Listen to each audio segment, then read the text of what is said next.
Okay, I'm going to start it now.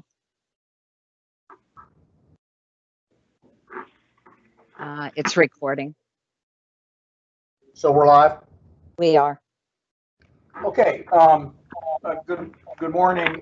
This is July 7th, 2020, and the board is convened to consider its docket today. And the first case on our docket is case number 20-0025, and it deals with the legacy on Possum Run located in Belleville. This is a Richland County adjudication matter. And somebody may need to mute. This is July 7th, 2020. If you've got your phone on, you might need to mute that. And Richland County's adjudication number is noted on our docket. I think we have the parties here based on what I'm looking at in the lobby, although I have emails, addresses as opposed to phone numbers. Would the parties representing the legacy of Possum Run enter your appearance, state your full name, spell your last name, so that our court stenographer Sam can get that down properly for the record, and the capacity by which you're here. We'll do the same thing with the building official. Yeah, this is Chad Thompson. Last name is spelled Thompson, and I am the owner of the legacy on Possum Run. Thank you, Mr. Thompson.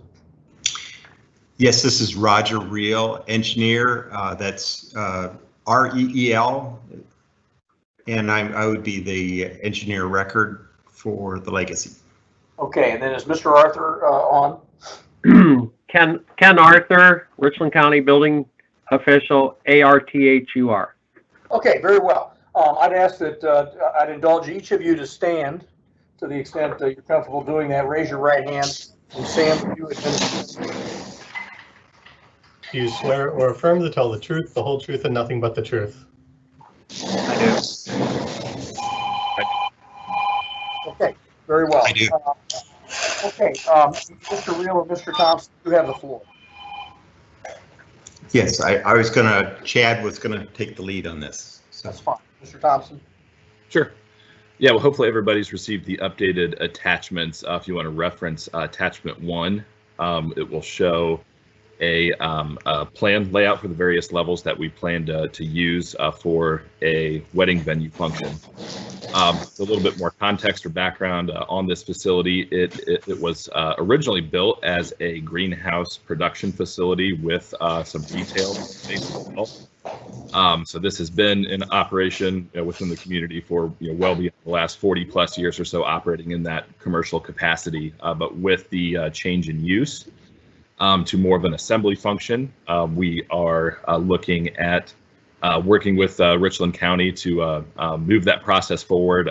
Part of that by building code will require fire suppression. So based on the preliminary quotes that we've received, this will just not be economically feasible for us to do, would create a financial hardship in addition to negatively impacting the overall structure or the character of the structure throughout.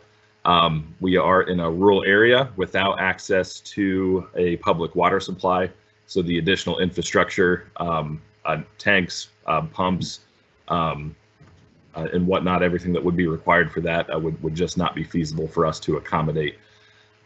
So effectively, in lieu of a fire suppression system, we are proposing to limit the occupancy of the entire structure to under 300 people. So we'll limit the occupancy to 299, and we will install a fire alarm and notification and smoke detection system as well. And I note that you do. You've submitted correspondence. I don't know the date of that, but from Chief Hoptree. That Correct. okay. So, When did he issue that? let's see, I have to reference. I don't need an exact date, but I mean, we're talking about something relatively recent. Oh yeah, absolutely. This was within the last 2 months at best. Okay. Maybe this is a good time for questions from the board. Yes, Mr. Chair, it is Paul Began. Generally, I'm not opposed to a variance for this one, but I find that I don't have enough information really here. I mean, the plans are kind of partial plans. They only show a couple of the spaces. I have no idea what's next to these spaces. I have no idea of the construction between these spaces and other spaces. I don't have any idea if any of the electrical work that's been installed there has been inspected to know if it's up to code. I don't know if there's emergency or egress lighting in the space. There's a lot of things that I just don't know. And you know, also too, you know, if maybe Mr. Thompson can answer, you know, how long have you been operating as an event venue? Sure, I can start with that last question. We started this just about, not quite a year or so ago. So we worked with the county to get a time-limited temporary occupancy in place in order to test the concept in a way, you know, before we, you know, officially change the use and, you know, have to go through this process, make sure we can do what we need to do in terms of getting the variance on the suppression system. So really, it's been since last August, I believe, was when we officially launched this as an alternate use. In terms of some of the other questions that you had noted, I'll try to pick up most of them. When it comes to emergency lighting and egress lighting, the plans at least indicate fixture locations. Everything has been inspected in terms of having the state fire marshal's office out here to do the 90-minute, you know, burn test, kill and power. We do have a 30 kilowatt backup generator that supports all of the emergency lighting. In addition to part of the time-limited temporary occupancy through Richland County was ensuring that we had proper means of egress. We have panic hardware installed on all means of egress. We have exit light or exit signs installed with battery backup and additional battery backup lights as well. But effectively throughout, the lighting is all covered on that emergency backup generator. The rest of the structure, the rest of the facility is effectively greenhouse production. We're not proposing a change of use, you know, for that area. So I believe the construction type still aligns with what has you know, been indicated on the plans in terms of. I don't recall what that specifically was. Was that 5B or? Yes, 5B. Okay. Yes. Yeah, that all. But what I'm getting to is the plans are single lines shown for walls, so I don't even know what those walls are built of. You say there's greenhouse production next door. Are you storing fertilizer next door? Is there seed or grain stored next door? Is there proper fire separation between those uses as required by plan? What's the total area of the entire facility? Are you above or below what's required for the total area for this facility? Those are questions that I can't tell from the plans that you've given. Okay, to answer some of the questions, there was a site plan submitted. I think, Chad, you have that. I can look it up, but you have control here. So, but if you could pull up that site plan that shows the entire facility, that might be somewhat helpful. But there are no fire separations in this building. How do you know if any are required? It's the 5,000 square foot rule. It would be required. No, it's this part of the building is 5,000 square feet, but what I'm saying is the rest of the building is larger than 5,000 square feet, but I can't tell that from the plans. So I don't know if your total overall building is within the area requirements. It's well above the area requirements of 5,000. It's well above the 5,000 square feet. So right. Yeah, there's no fire separations, and it's a very large building. Well, that's what I'm getting to. It's a very large building, and to have a mixed-use building, do you meet the area requirements for this type of building for the most restrictive use group? And if you do not, then you need to have separation between those uses. I think a separation would kill the project, a fire separation between the areas of the building, so. Well, that's the whole point of the building code. I mean, not to kill the project, but Yep. to keep the occupants safe from alternative, or not alternative, but ancillary or additional uses of the building. I mean, these are the, I think, so, I echo Mr. Beegan's frustrations. I mean, these are some of the issues that we had asked to be addressed in the last hearing on this appeal, and I don't see that any of our concerns have been addressed. Just to chime in a little bit as well, if you guys can see my screen, this isn't a drawing per se to scale, but at least just to try to give a little bit more context from an aerial image.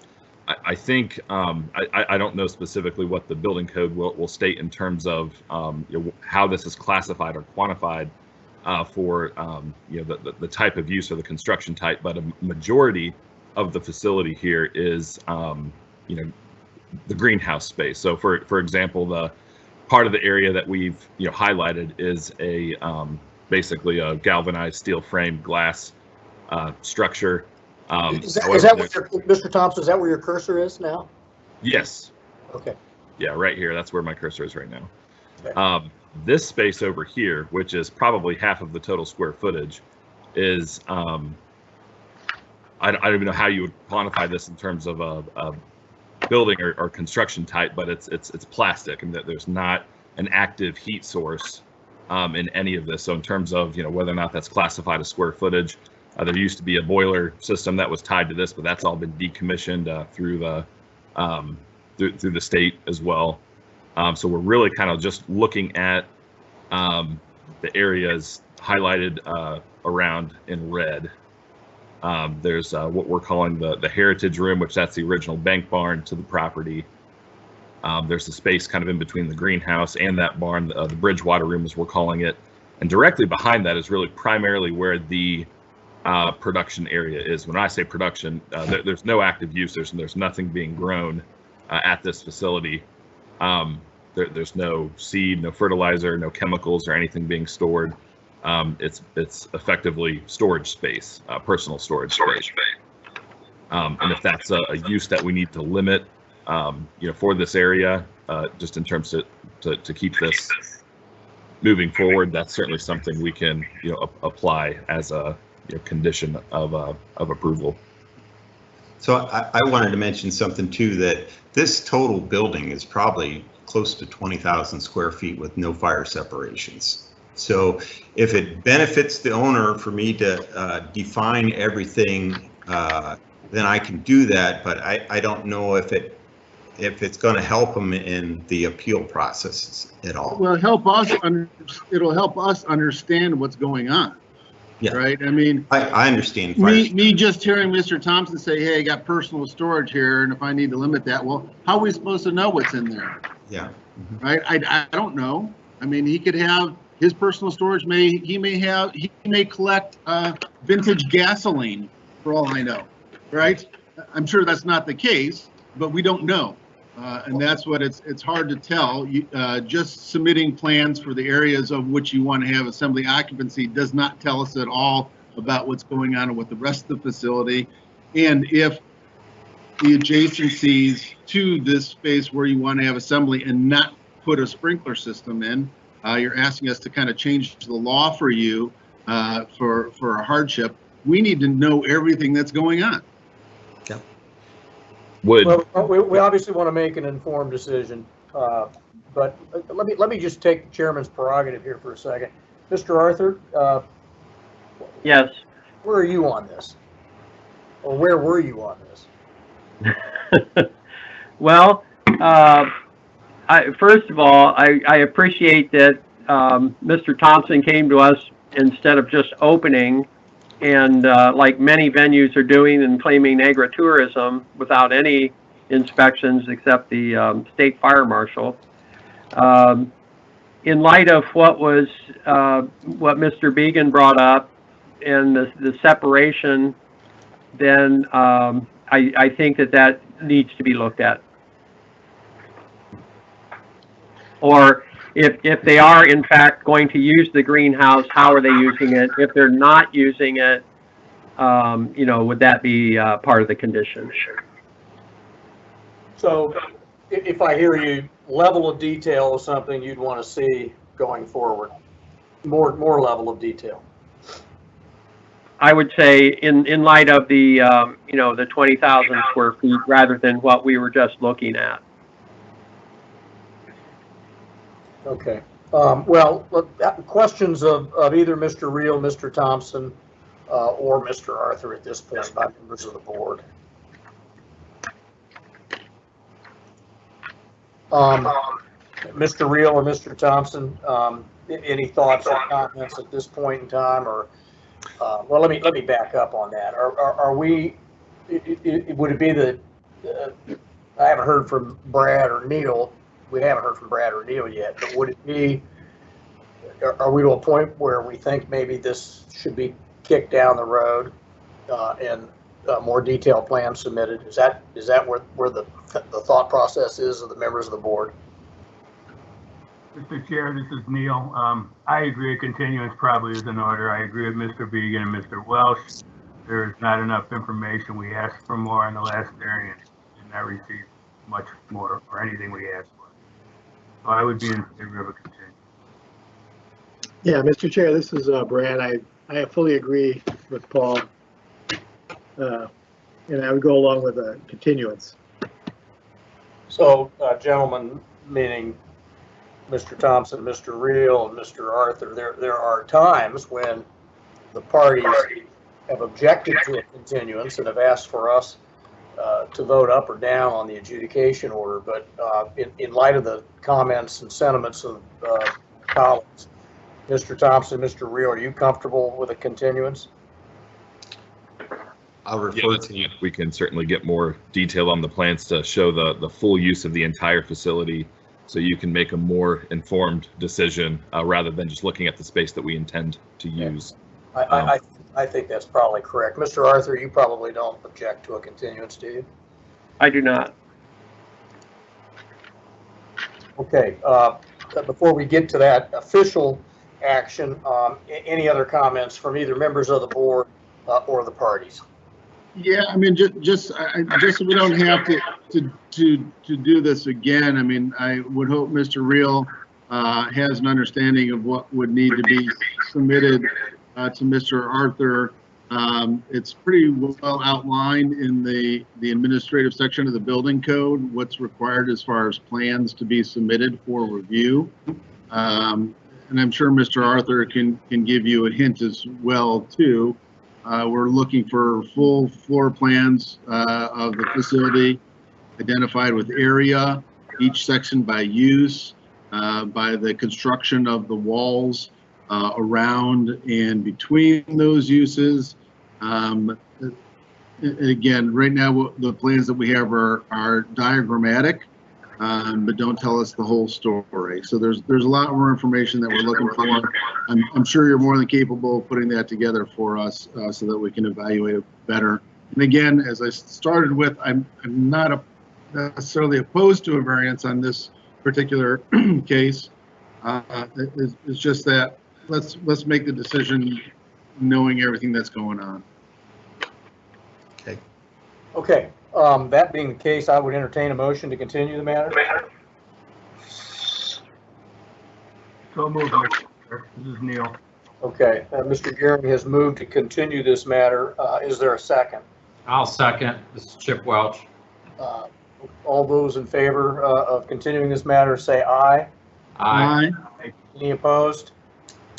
Okay, gentlemen, the matter will be continued. Susan will get in touch with you on a new date. Hopefully, the parties can huddle and you can start to develop a dialogue with some specificity that might might advance this project the next time we convene. I'm just a question for Mr. Arthur. When you appear by phone, are you wearing your Yes. Richland County Building Department uniform? I did not today, but I do have a tie on. Okay. Great. Okay, gentlemen, matter is continued. Hope everybody understands, but we need some level of detail, I think, to move forward on informed basis. And appreciate your indulgence, and that'll conclude this hearing. Okay. Thank you. Thanks. Thank you. Susan, who's in the lobby for our Miami County case? He's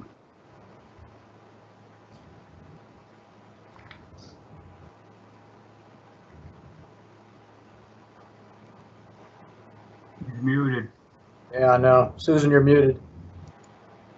So is the guest. Sorry, I'm sorry. We have a couple people here that are muted. If they want to hit *6 on their phone and let us know who they are, they may be with the next case.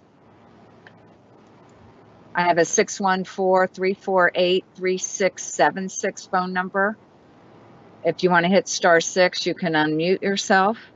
And then 937-980-9343 if you want to identify yourself.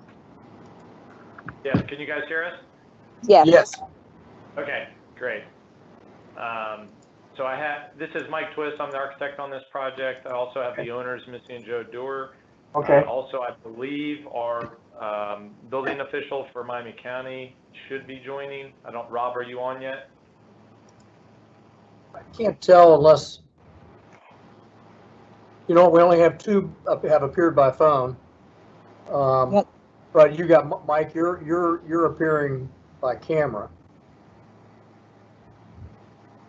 It appears, yeah. Mr. Chair, that they are on video and camera, and they have called in separately. Yes, correct. All right. So we're waiting on Rob then. Yes. Okay. Let's just take I'm just going to take a 2-minute restroom break and get some coffee.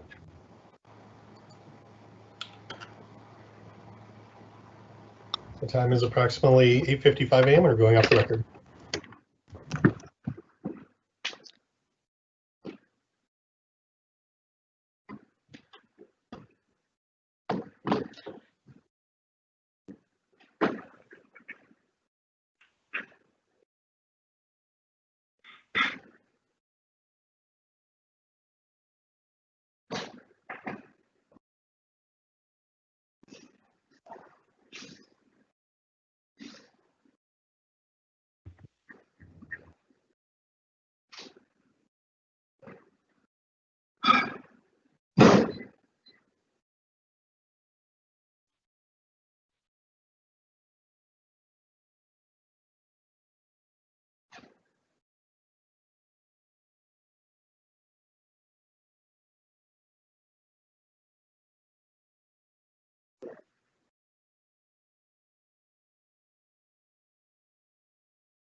Okay. Is Rob on yet? He just texted me, said he's waiting to be admitted. I'm not sure. I got him. Okay.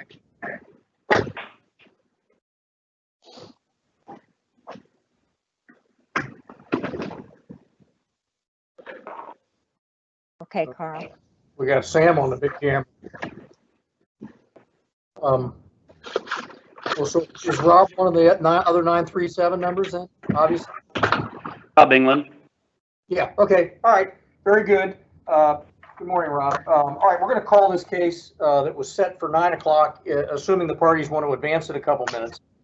And this is a Miami County jurisdiction. It's case number 20-0071, and it deals with the Mill Creek Distillery located in New Carlisle, Miami County. The building department's adjudication number is noted on our docket. Mr. Twiss and Ms. Dewar and Mr. England are present, but go ahead for the formal reasons of keeping this on the record. Mike, would you go ahead yourself, state your name and then spell your last name for the record and the capacity by which you're here. We'll do the same thing with Ms. Dewar, the owner, and we'll do the same thing with Mr. England, the building official, and we'll have Sam administer an oath. Okay. It's Mike Twiss, Twiss. I am working on this as the architect of record. Ms. Stewart. And I also have with me Missy. Yes, I am Melissa Dewar, last name spelled D-U-E-R, and I am the owner alongside my husband, Joseph. Thank you. Is Joseph with you as well?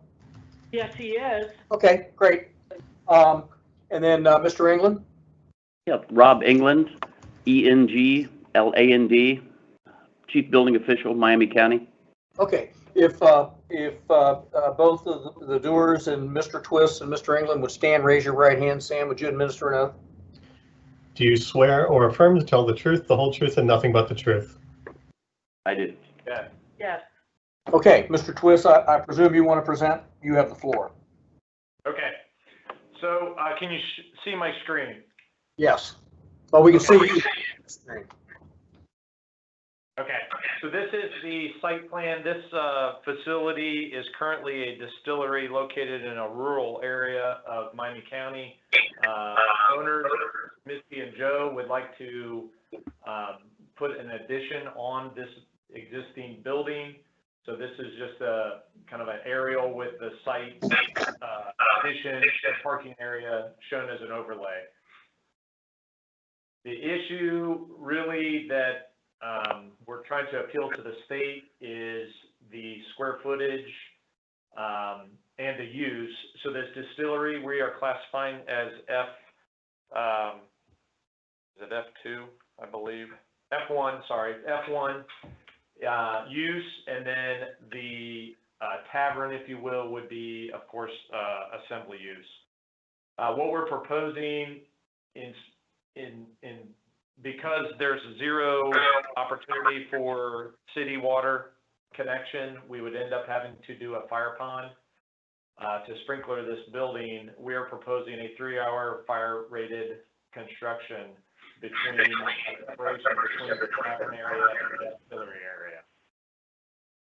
So this is the first floor plan, and then we can go over to the second floor plan as well. The second floor plan, there is a small event space, stairs up to this that would be limited to 10 occupants. And then there is a large attic, mostly due to just the type of construction that we're proposing, and that would just be utilized for storage area. So I'll go to the elevations just so that you can see the nature of the type of construction.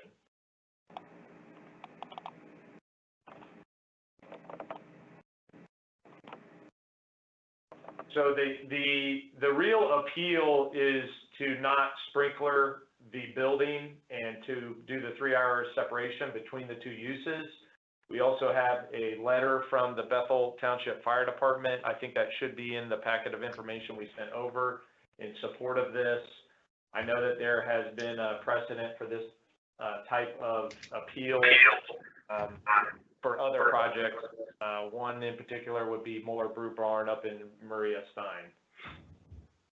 So I believe that's it, but I certainly will open it up to questions. And we do have the June 30th letter from Chief Earhart from the Bethel Township Fire Department. Okay, gentlemen, questions of Mr. Twist?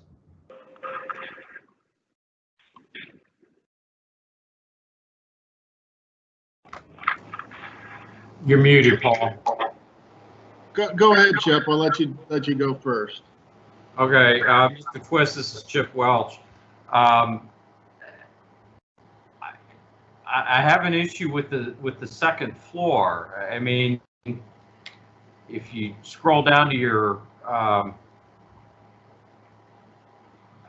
the next, that's a 2,400 foot attic space that you say is going to be unoccupied, but you've got 2 sets of stairs serving that space. Honestly, I find that hard to believe that space isn't going to be used. And if it is going to be used for storage, that in and of itself creates a problem. Because now you're going to have custom storage.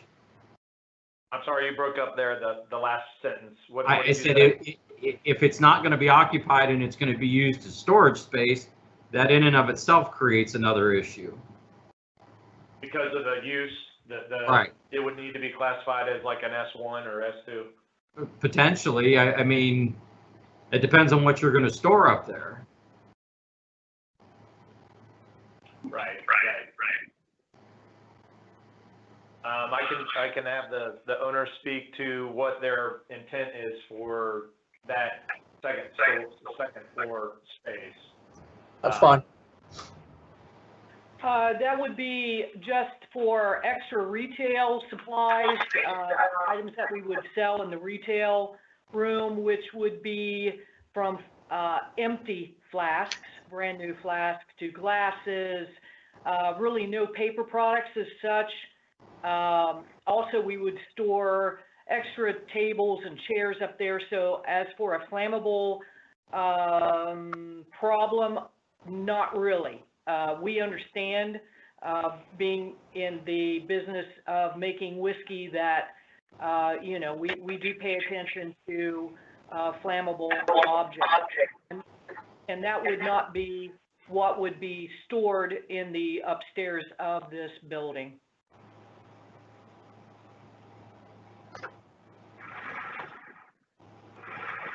So why do you need access on your drawing here to the existing bar area? Why would you have access between this unoccupied storage space and a bar area? You right in this area?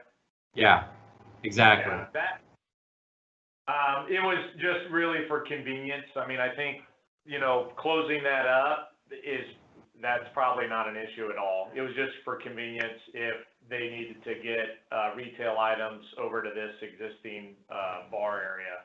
But if that needed to be closed up and be part of the 3-hour separation, I think that'd be fine. And again, I think this is Paul Began. I think what Mr. Welsh is pointing to, I'm an architect as well too, right? Right in the middle of the plan is a stair to a second floor. Why is it so prominently located? Why on your drawings do you have a rendering of what it looks like up on that second floor if it's not an important space?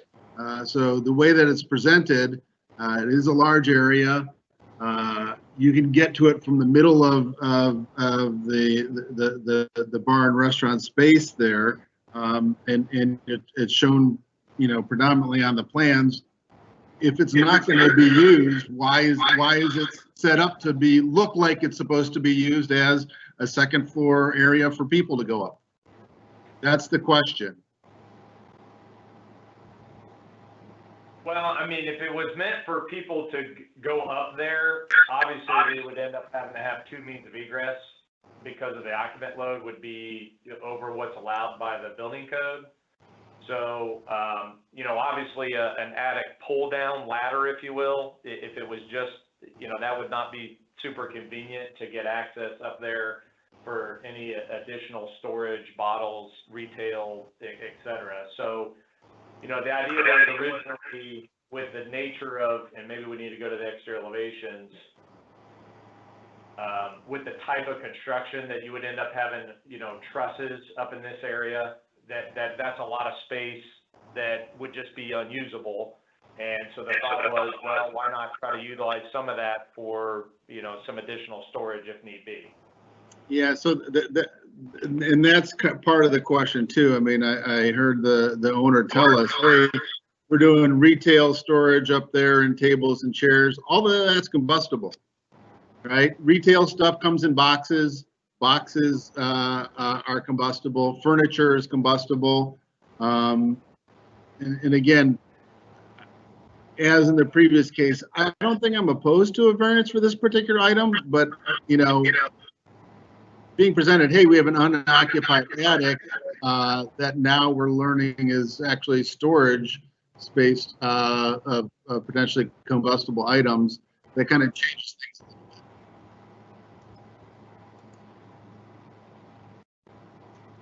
bit. You broke up that last part. What was the last thing? No, I'm saying it's not an unoccupied attic. It is, filled with storage. We don't know quantities, and a lot of those materials are combustible, and that's a little bit different. And now we have the distillery. Yes, we do have separation of that area. I would like a little bit of an understanding, because there's separation between the assembly area on the first floor, but on the second floor, it looks like there is openness between, the second floor space and above there. So I'd like a little bit of understanding too how that is separated. You're talking between the addition here, first floor, and the attic's unoccupied space? Yeah. Someone probably, if there's a way to mute, if you're not the participant, there's some background noise. Then unmute when you need to speak. I mean, certainly one option. There's no openness between the first and second floor other than this, this enclosed stairwell. So if the issue is, if there's storage up there, do we separate between the assembly use and the storage use, and then this becomes a fire rated, stairwell to gain access to that attic space?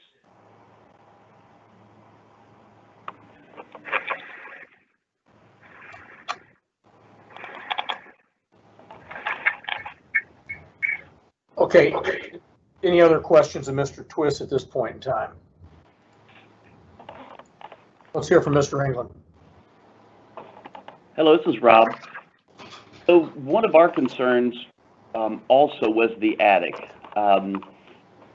in that it is, it's accessible, just like you were saying, and that it is, it's other than a vented attic space. So technically, it should be listed as an A2 F1 S1. If we're going to leave that stairwell up to the second floor, we were hoping that it would just be used as a vented attic space with limited access, like a pull down or just a lid. If it's just going to be a vented attic, I guess it brings into another the same questions you have. Is it going to be used for? Sorry, Robert. Used for what, Rob? Yeah. Can you hear me now? Yeah. Yeah, you faded at the end, though. Yeah, so we were just wondering if it's going to be just a vented attic space, and if so, shouldn't it just have a pull down or just a pop-up attic lid? Our concern was that it would be used for storage also, or something else in the future. I will address that.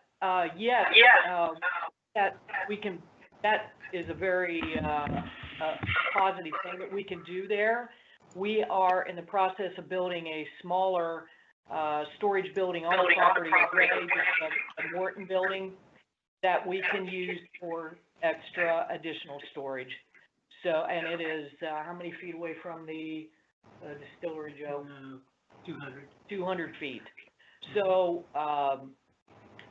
yes, that is an unnecessary space if we can state it as such. So in other words, Missy, the removal of the stair, just putting, like Rob is suggesting, just a pull down access, just to have a vented attic space. Yes. The storage is not absolutely critical. No, it is not. Okay. No. And actually, the elimination of the large stairway area there would provide additional seating for the bar area. So that would be a positive change. But This is Neil Geary.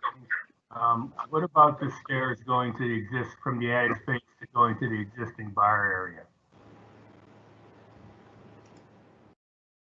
Yeah, we discussed, that was for, we discussed that earlier. That was more for convenience, but it's not a necessity. So if we're now discussing that attic space not really having a stairwell access to it and more of a, like Rob suggested, a pull down, then both sets of stairways would go away. Okay, thank you. And at that point, this would just become part of that 3-hour separation between the distillery area and the new addition.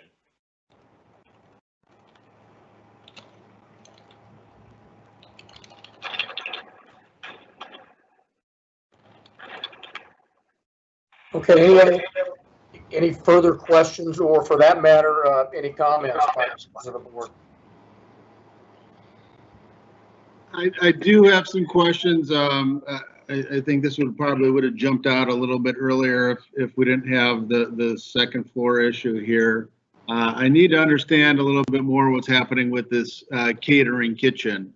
Again, here we have a space that's gonna be a kitchen space, and what's in there, how do you tend to use it, and then how do we ensure that after you get your occupancy permit from Mr. England, that you don't just go in and make it a full-blown kitchen? Okay, I will address that. Actually, the term there, or the title catering kitchen, is a little misleading. This actually is just a prep kitchen. We are strictly going to be a pre-prohibition tavern in keeping with the historic value of the property. So that means that there's not going to be any hamburgers and chicken wings being fried up in that kitchen. This is going to be charcuterie boards, light fare such as possibly maybe a salad, some very easy desserts made with bourbon, just to complement the bar atmosphere. This has never meant to be a full-fledged kitchen. Believe me, that is the least thing that we wish to do.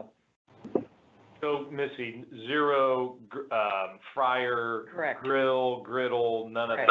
that. None of that. None of that at all.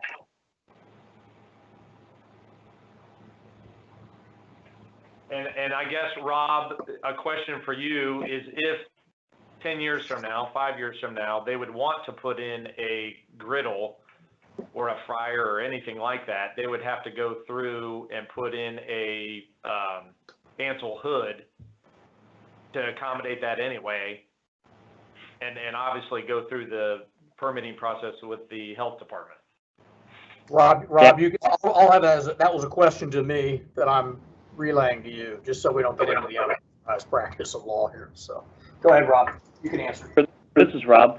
Yeah, Mike is correct about that. The Miami County Health District does inspections often at the they will do inspections often at that address.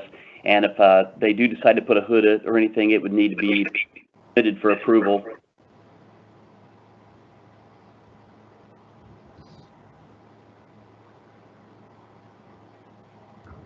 Okay, gentlemen, thoughts or comments if no further questions?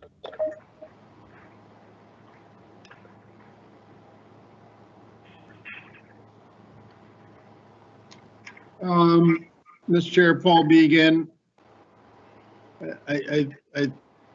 If we can condition the limited use of the kitchen and with the removal of the stairs to that upper floor area, I'm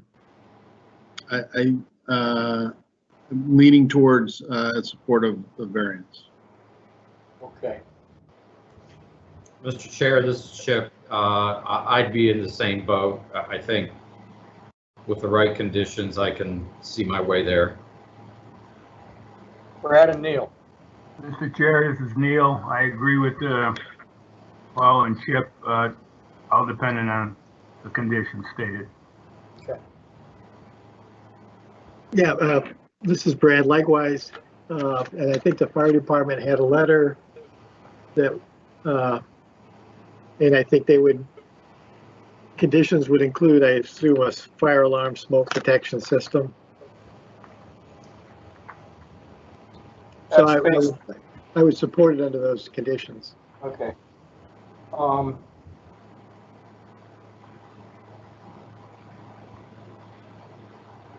Yeah, I think that's the way I read the June 30th letter from the chief. Okay, let's, we're probably to a point in time where we need to go off record if Paul wants to work on some proposed conditions, but anything further at this time from Mr. England or Mr. Twist?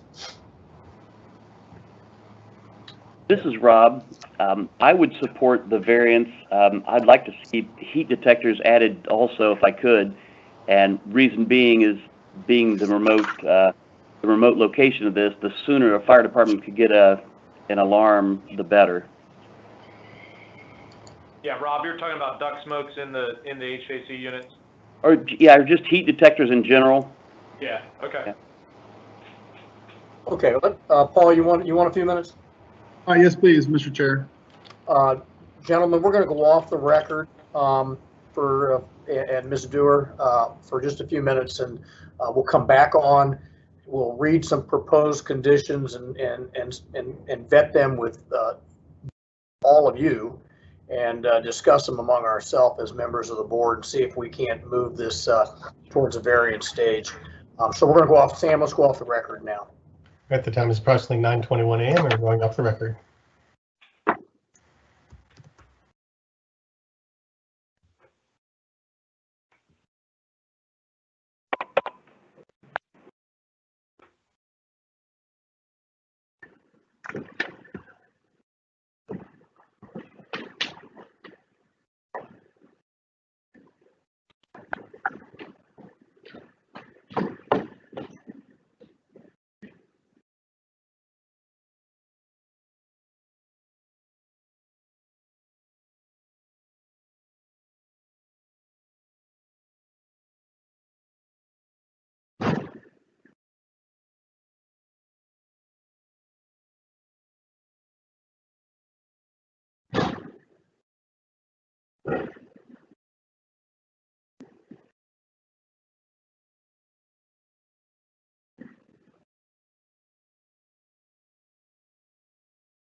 All right, Mr. Chair, I do have some conditions I would like to share.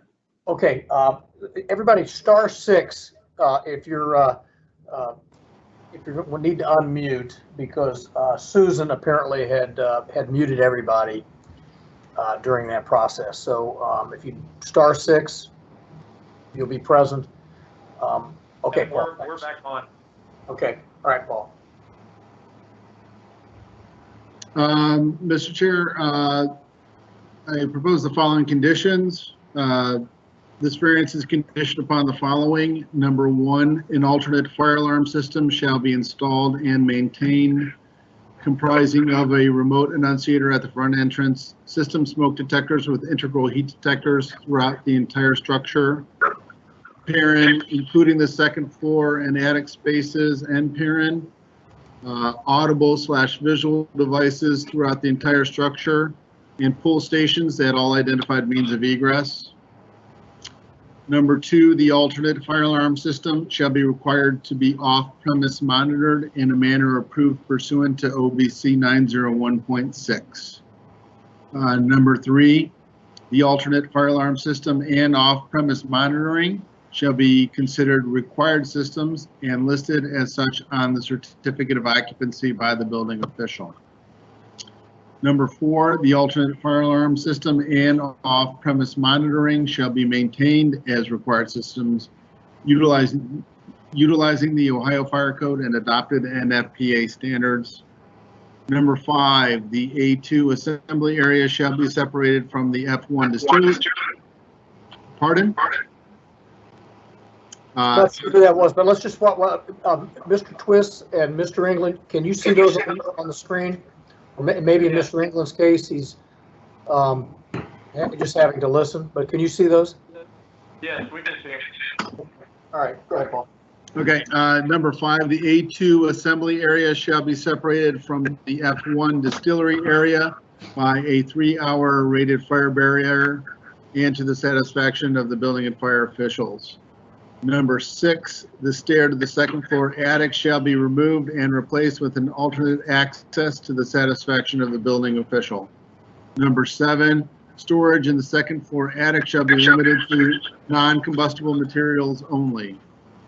Number 8, the opening and steps between the second floor attic of the addition and the second floor of the distillery shall be removed to the satisfaction of the building official. Number 9, no cooking appliances are permitted within the catering kitchen to the satisfaction of the building and fire officials. A complete kitchen equipment plan and schedule shall be submitted to the building official for review and approval. Number 10, no open flames or candles are permitted within the assembly use areas. Number 11, this variance is granted based on the use, construction, occupant load, square footage, and level of activity identified on the approved construction documents, including the maintenance of all building systems and any conditions required herein. And last, number 12, the chief building official shall forward a copy of any certificate of occupancy to the fire department having either emergency response or fire prevention responsibility. Okay, Mr. Twist, there's 12 proposed conditions there. Any questions regarding those or any comments? No, I think that's fair. We appreciate your time. Okay, Mr. England. I have no additional comments. I think it's fair. Wow. Okay, very good. That being the case, I'd entertain a motion. Yes, Mr. Chair, for Board of Building Appeals case number 20-0071, the appellant is Melissa Doerr for the premises Indian Creek Distillery at 7095 East Staley Road, New Carlisle, Ohio 45344. The appellee is Robert England, building official for the Miami County Building Department, and adjudication order number 20201548. I move to grant the variance subject to the conditions previously read into the record and noting the no objection of the building and fire officials. Okay, that motion's been duly made. Is there a second? I'll second, Mr. Chair. This is Chip Welch. Thank you. Motion's been made, motion's been seconded. All those in favor signify by saying aye. Aye. Aye. Any opposed? The motion carries on those 12 conditions. Thank you very much. Thank you. All right. Thank Okay, you, very guys. good. Thank you. I note it's 9:31. Do we want to call the next case right now? Does anybody need a break? Keep rolling.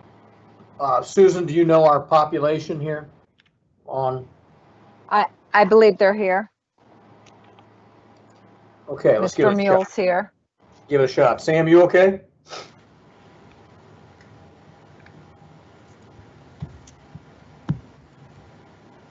Sam, you good to go?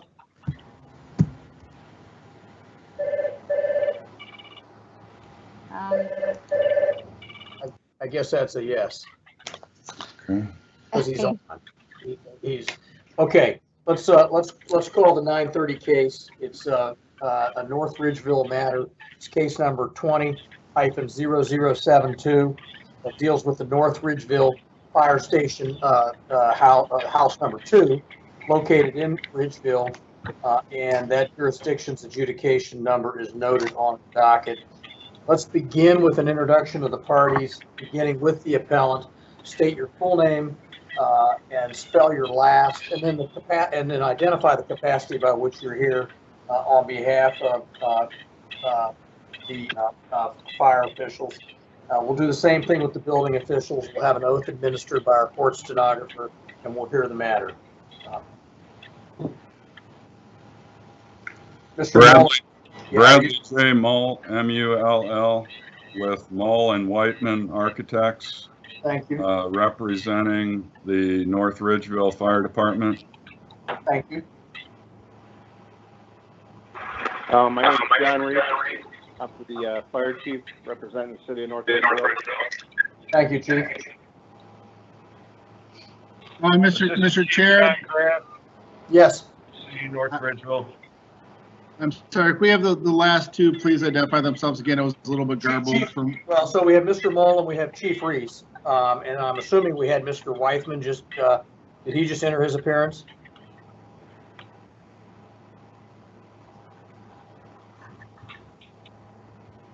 This is Assistant Chief John Graff, representing North Ridgeville Fire Department. Okay, John Graff. Okay, thank you. Chief Building Official Guy Fursden with North Ridgeville. Thank you. Assistant All right. Chief Mike Yenak, North Ridgeville Fire. Gotcha. See that on our list as well. And then was Mr. Weithman with you, Mr. Mull? Mr. Mull? I'm sorry, Mr. Chairman, he is at a remote location now. Okay, I just don't know, is he going to appear or not? I believe he was. But we can continue. Yeah, let's do that. If he appears, we'll let him enter his appearance and I'll have him sworn in. Okay, all of the parties, including the building official, have identified themselves in the capacity by which you're here. If you would stand, raise your right hand. Sam, would you administer an oath?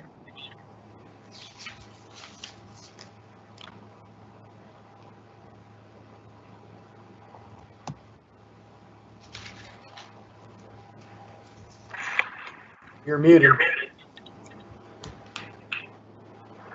Do you swear or affirm to tell the truth, the whole truth, and nothing but the truth? I do. Okay. I do. Thank you very much. Mr. Mull, we'll defer to you. Thank you, Mr. Chairman. Our case is requesting a variance relief from the requirement for a storm shelter at North Ridgeville Fire Station number 2. This station is a satellite station for the city of North Ridgeville.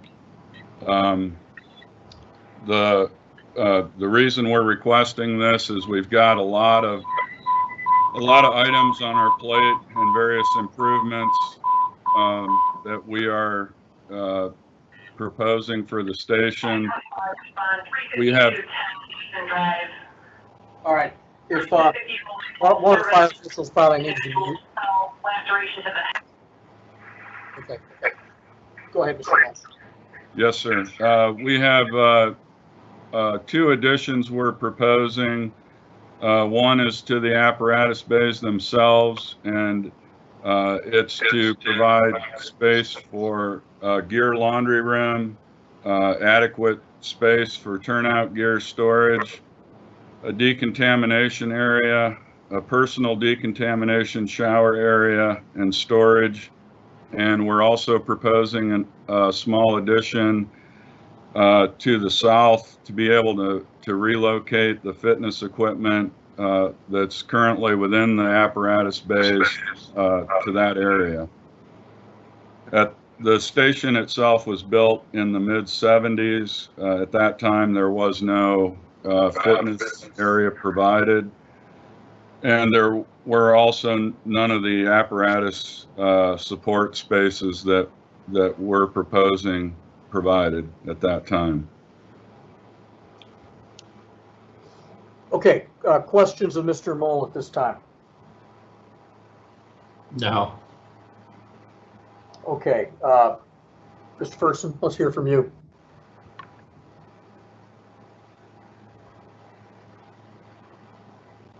Guy may be muted. Yeah, anybody who's called in on the phone, if they want to speak, may need to dial *6 to unmute yourself. Okay. Did you want to hear comments from the building official? Yes. Yes. We're not against this. The chief has an operating procedure where his crew is out of there. There is no dispatch at this location. So if the equipment and the people are on the firemen are on the road, there's no dispatch. There's nobody left in the building. No one's going to utilize this storm shelter.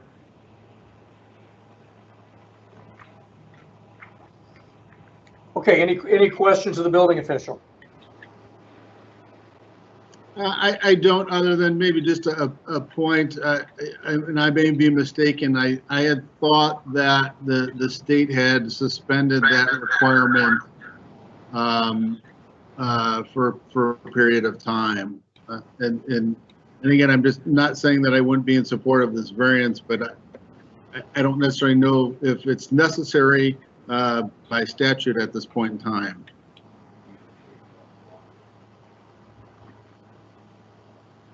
Does anybody have the answer to that? I think I saw something to that effect as well. I can't put my finger on it. Yeah. Well, let me ask this question. Does it hurt us to pass a variance even if one is not required?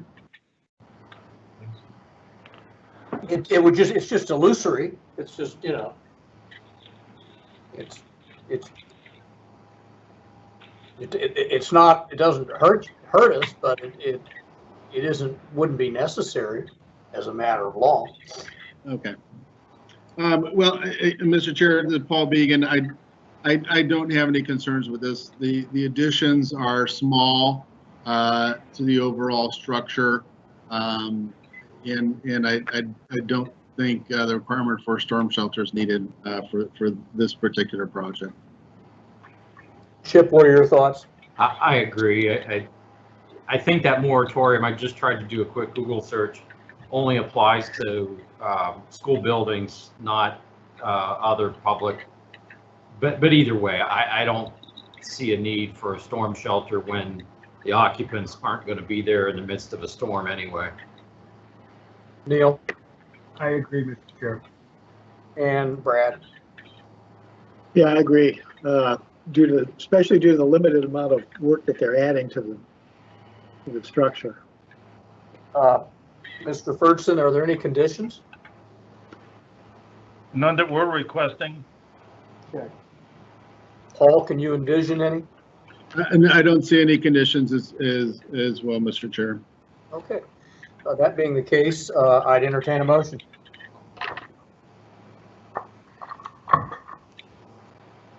Yes, Mr. Chair, for Board of Building Appeals case number 20-0072, the appellant is North Ridgeville Fire Department. Real quick, he's making the motion. Can someone mute? Someone might need to mute. For the premises, North Ridgeville Fire Station 2 at 34523 Lorraine Road, North Ridgeville, Ohio. The appellee is Guy Ferguson, building official for the North Ridgeville Building Department, and adjudication order number 101-2020. I move to grant the variance, noting the no objection of the building and fire officials. Okay, that motion's been made. Is there a second? Second, Mr. Chair, Chip Welch. All those in favor signify by saying aye. Aye. Aye. Any opposed? Motion carries. Variance is granted. Thank you very much. Thank you, Mr. Chairman. Very good. Okay, now, those parties, we can, it looks like we're going to have to take a break. Our next case isn't until 10:30. Unless we wanted to take care of business, we could do that real quick. I would ask for approval of our minutes dated June 15th and June 16th of last month. Is there a motion to approve those minutes? So moved, Mr. Chair, Chip Welch. Okay, and motion's been made. Is there a second? Second. All those in favor say aye. Aye. Aye. Any opposed?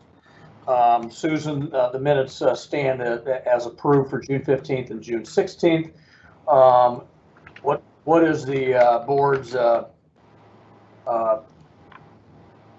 desire with respect to looking at dates for August now?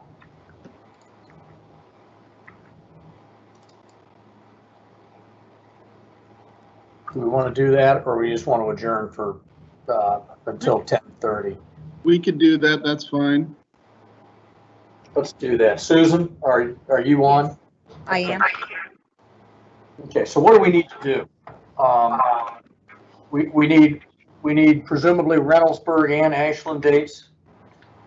And Correct. presumably, and do we know from Jeff or anything from the administration any more about whether or not we're going to convene in person? I have heard nothing regarding in-person meetings. Okay. Siri here. Okay. Well,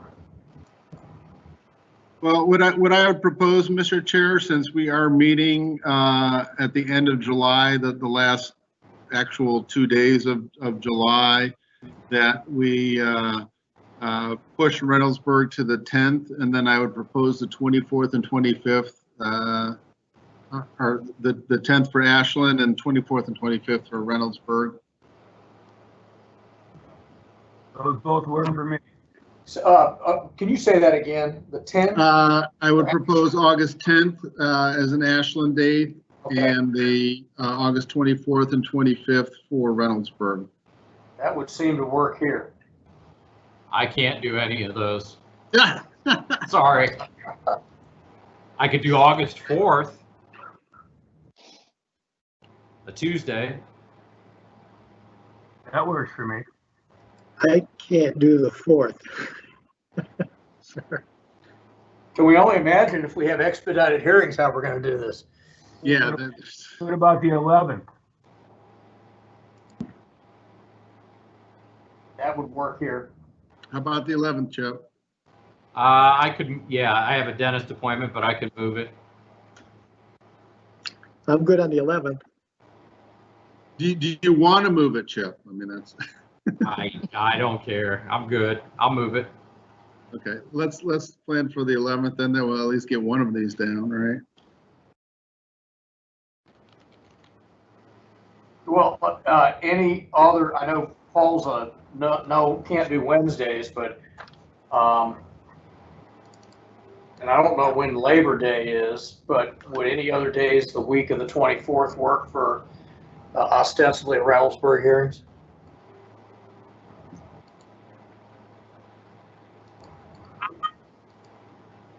I could do the 25th and 26th if the 26th is in the morning.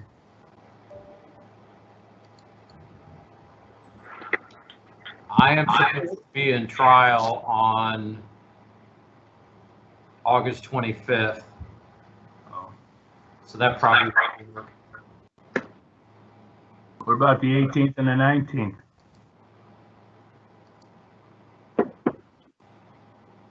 This is Sam. Are you guys able to hear me now? Yeah. Have you not been on? Kinda. I've had a pretty hard crash on my computer, and Teams does not seem to be coming back. Well, let me ask you this. Did you hear the motion to approve the minutes from last month? No. Okay. I heard we're on record now, correct? no. Well, we could be, can't we? No?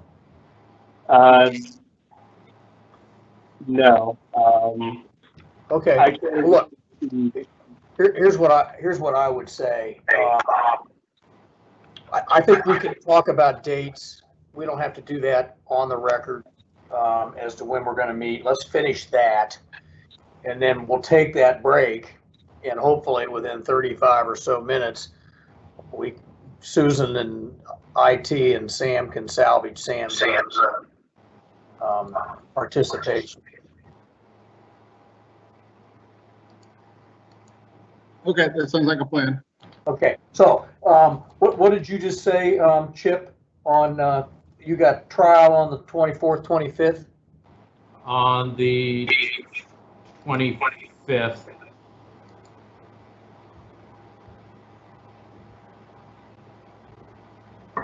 And Neil could do the 26th, but would have to be in the morning. Well, but that's a Wednesday, and Paul can't do Wednesdays. Oh, yeah, well, can't do it. What about the 18th or 19th or 31st and the 1st? Okay, that's right. You did say that. So this is Carl. I could do 18th and 19th. Or 17th and 18th, you mean? Oh, that's fine too for me. Yeah, that works for me. Okay. Well, I think that's a winner then. I think I haven't heard from Brad yet though. Yeah, 17th, 18th, that's okay. Okay. Oh, hey, Carl, let me ask you this.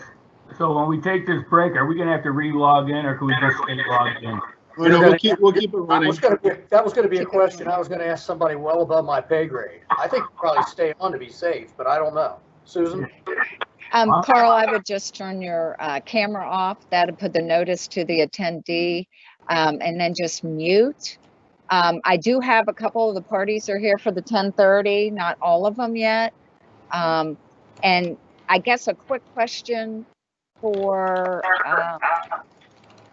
Sam. We do have the recording that has been going. I don't know if that's something he can use. The video, once it's available. I should be able to use that, but I can't even get into the public screening. Okay. I will get IT on the line with us. If we want to go ahead and just turn your camera off. Okay. And then we'll take that break. Or we could talk about this Senate bill, because we're not. Yes, you could. What time do you want us back, Carl? What are you thinking, Susan? 10:20, maybe? Yeah, at least give us, yeah, 10, or let's go 10:15. That's fine. Okay. All right, everybody, Yeah. maybe check back at 10:15. Let's do that. All right. Okay. Thank you. That's a power nap. Okay, Yeah. Sam. Sam. Okay, let's see. How do you want IT to reach out to you? By phone or let me see if I can get Bev on the. Hang on a second. Yeah. Let me try restarting again.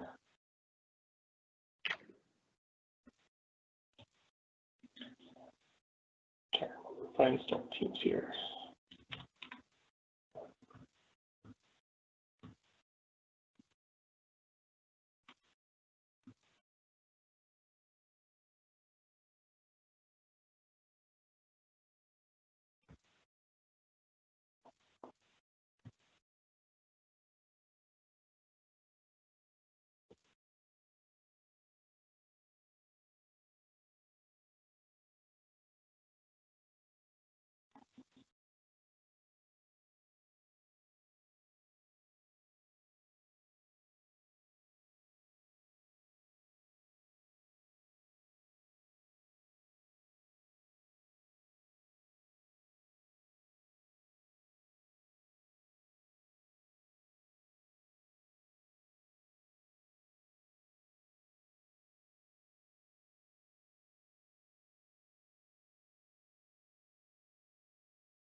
Okay, Sam.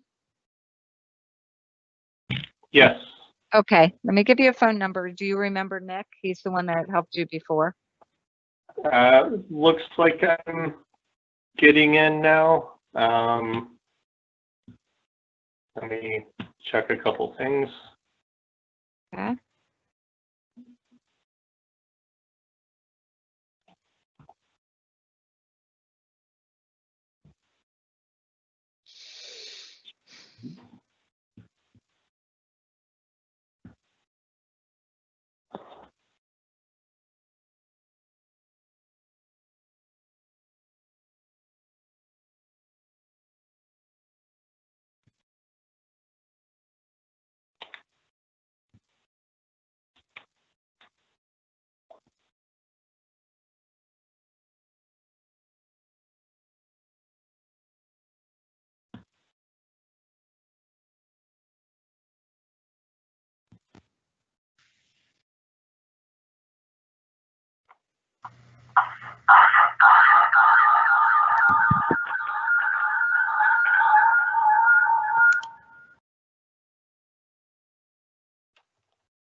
Sam, I see you.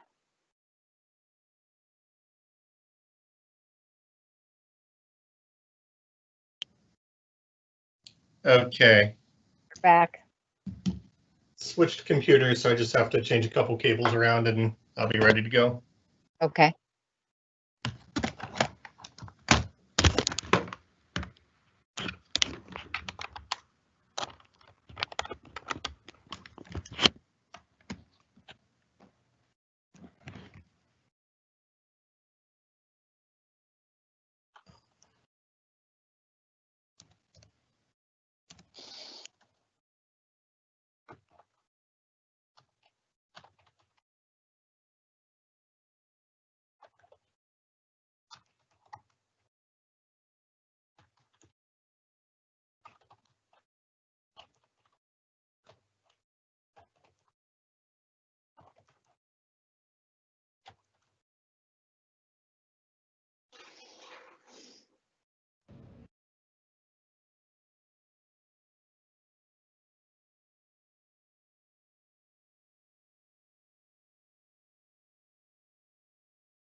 Okay, Susan, are you there? Yes. All right, I've got everything set up again, so I'm ready to go whenever. I think they were gonna return around 10:15. Okay.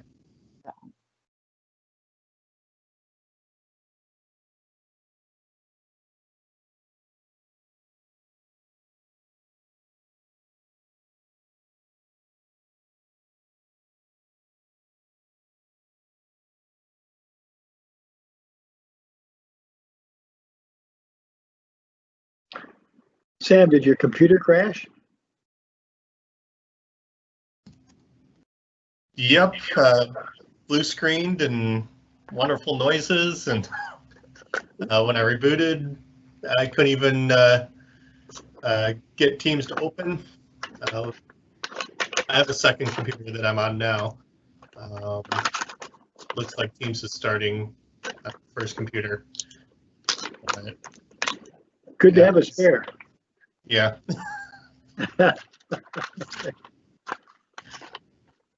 Yeah, I have Teams on 2 computers. I have a desktop and a laptop. Yeah, I have 2 laptops here, so. Yeah, and I've got a couple of spares as well, right? Yeah, makes me want to put Teams on those as well. Well, I'm glad you're back up.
Miss Doran?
Hey, Susan, will you send us calendar invites?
Carl, Yep.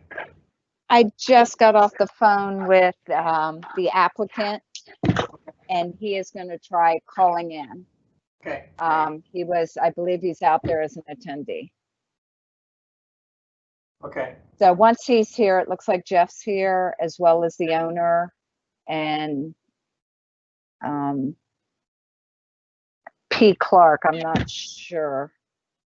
She or he is with this case as well. Okay.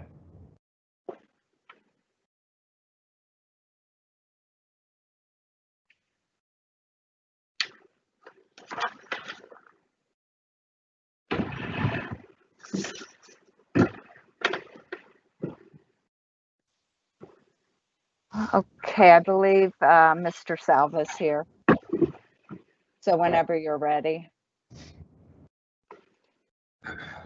Hey, this is Jeff Salva. Okay, Are we we just, ready to present our case? yeah, well, I don't know yet because I'm just, it was technically set at 10:30. I just want to make sure we have everybody. Is Jeff on? Yes, good morning. Okay, and then, Jeff, who's with you? Or who else is appearing with you? I've got a list that says Kim Dorn, Terry Guthrie, and then P. Clark and C. Carroll. Yes. Kim Dorn is on. Good morning. Okay. Perry Dorn is on. Okay. I got an email from Terry Guthrie and he had to step out, so he's unable to attend. Okay. And then what about Clark and Carroll? Yeah, we're both here. Okay, well, great. Any objections if we start this, advance this hearing by 10 minutes? No, None sir. from Jeff Salva. Okay, very good. Let's do that. Let's go on the record, Sam. Let the record reflect it is 10:20, and we are going to call a case that was set for, I better make sure all our board members are on. Neil's there. I don't see Paul yet. I'm here. Oh, Paul's on. Okay. All right, we're good. All right, we're going to call a case that was set for 10:30 on our docket. We're going to advance it by a few minutes because the parties are present and willing to proceed. That is a Division of Industrial Compliance matter, and it's case number 20-0052, and it deals with the premises known as Lane 57 Form Sales and Event facility, and the division's adjudication number is noted on the docket. If you're on by phone, you probably need to mute unless you speak, because we'll get some background noise and sometimes there's a delay. But let's have an introduction to the parties, beginning with the appellant, and we'll start with Mr. Salva. Jeffrey Salva, the project architect. Thank you. Kim and Perry Dorn, owners. Thank you. Jeff Eaton, EATON, Chief Building Official for the Division of Industrial Compliance. Peter Clark and Clay Carroll, electrical contractor. Okay, I think that's everybody, recognizing that Mr. Guthrie had to step out and will not be present. All right, someone might need to mute in a second, but let's everybody stand, if you would, in your location of where you are. Raise your right hand, and Sam will administer an oath. Do you swear or affirm to tell the truth, the whole truth, and nothing but the truth? I do. Okay, I was. And Mr. Chair, let me just give a little bit more direction. I know we're asking people to mute, just so that everybody understands. If you call in through the phone and you are watching a live event, the live event is going to stream a little bit delayed, so we will get feedback. So what we would ask is that you mute your sound on your computer if you want to continue to watch. That way you can keep your phone on and use the phone for the audio. Thank you. That is correct. Because when we start talking over each other, I was looking for the memo that I had from Jeff, but I don't seem to have it. Mr. Salva, what item is it? What items are before us today that were from the adjudication order? Yeah, we, as our second hearing, asking for a variance on the A2 sprinkler requirement. And we, item 2, asking for a variance on the number of required plumbing fixtures. Okay, very good. You have the floor. Yeah, we were, again, Jeff Salva here. In our first hearing, we were given direction to provide more information and detailed drawings on the Dorns project. what we're presenting as an exhibit today is what I'll call pretty much complete construction document drawings. And in our first hearing, there was some discussion about electrical, all the life safety questions that would be involved with exit pathways, distance to exits, a mezzanine level with a proper stair as an exit access stair, and a requirement for a fire alarm system generally required, and a variance for sprinklers are a hardship. So if I could point directly and kind of summarize some of those in our exhibit, we have on page 1, are you able to pull up page 1 of our exhibit? Yes. We have a letter drafted by Terry Guthrie, who is unable to be here, Fire Marshal of Plain Township, which stipulates their understanding of the Dorn's efforts and that a fire retardant paint or coating on the interior surfaces of all wood would be desirable, and that he acquiesces with if we do that, he takes no exception.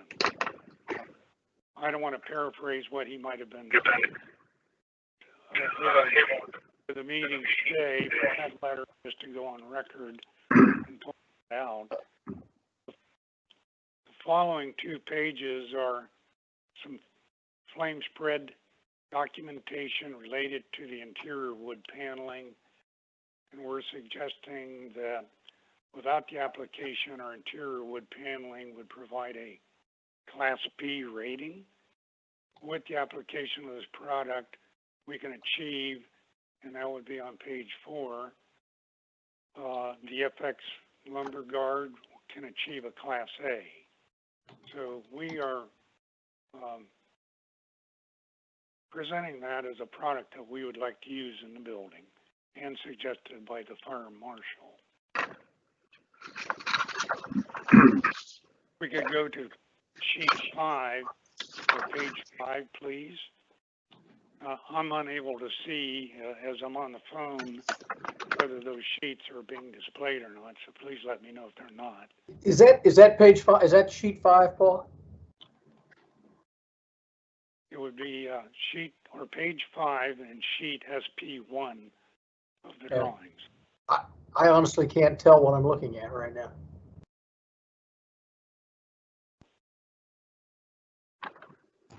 I believe, Paul, it's page 6 on. SP1 is the site plan. Right. Okay, so Mr. Salvo, I can assure you now there's the site plan. So we are viewing your documents. Okay, very good. I'm unable to see them, so thank you for letting me know if you're seeing the document. Just to summarize, we've added the site information and ADA access to the building. Again, in summarizing, Ohio Building Code notes for an A2 occupancy, I believe our total number of occupants by calculation is somewhere in the range of 140 occupants. That again is by calculation of 15 square foot per occupant. In our item 2, request for variance on plumbing fixtures, in our code notes, we're displaying that we have, by calculation, required number of water closets, 1 for men's and 2 for women's. And what is provided on the plan is 1 each for each of the sexes. That is where we, as we get into the floor plan, we'll explain what we would like to consider on those fixtures. So if we could go to the next page.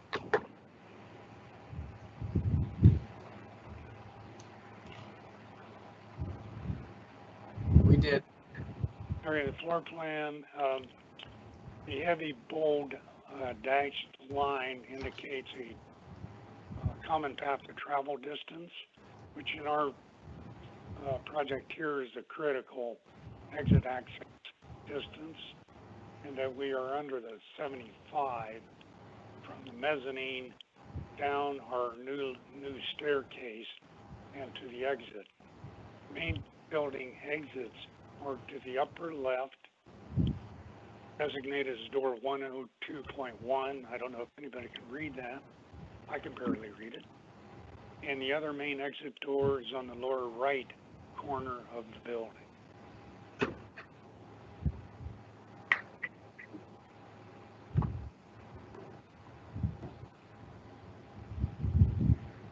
We were asked to provide more information on the structure of the building. If there's any questions related to the floor plan, the doors are all panic. The exit doors have panic bars on them.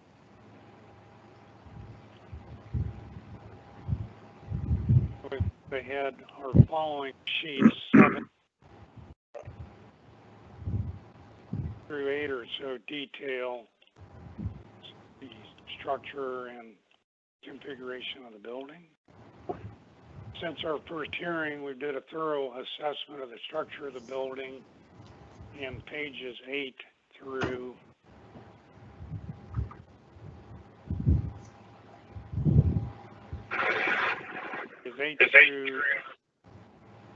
SB2 indicate all of the improvements to the structure that would be required to meet design criteria for the ODC.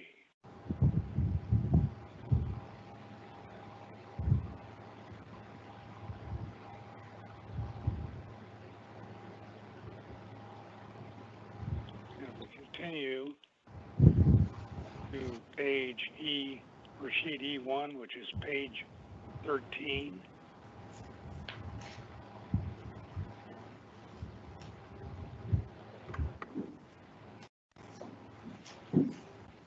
We have assessed and done electrical drawings for the project.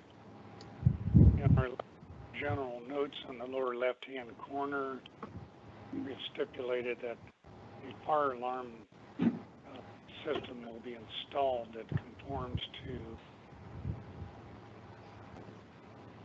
OBC 907.2.1 and an NFPA 72. The design of which will be provided by a certified fire alarm designer, but we've indicated some of the device locations on our electrical plan, which would include horns and strobes in the restrooms and the manual pull stations at the exit locations. And of course, all this will be borne out in design drawings as a shop drawing.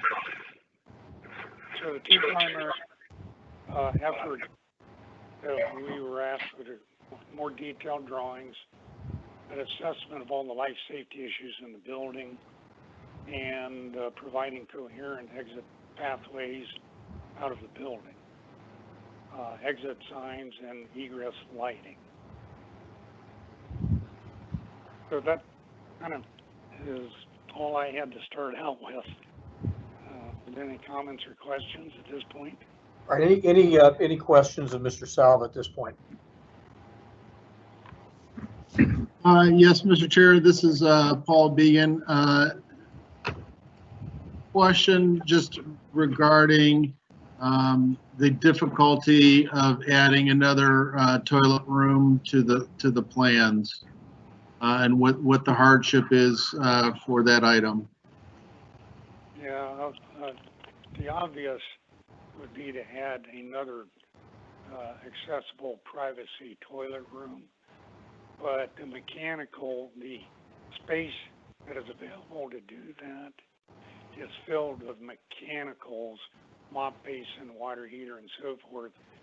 And in the other portions of the building, we estimated it would cost approximately $20,000 to extend instant water service to an area where we might be able to find space, which could possibly, Kim and Perry, chime in here, please, The only place that might be able to fit would be in room 107, which is the second room up from the lower left-hand corner of the plan.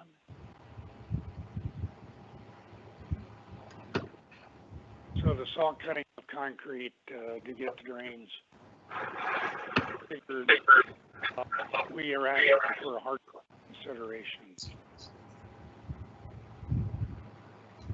We, as a footnote to the restrooms, we're suggesting, along with the variances, that we have 2 unisex or family-assisted restrooms in lieu of a men and women's. I know we exceed the number that the code stipulates you're allowed to do a family-assisted room, but we have urinals in both restrooms and a toilet, so we exceed the number of urinals required, but we're under the count on water closets.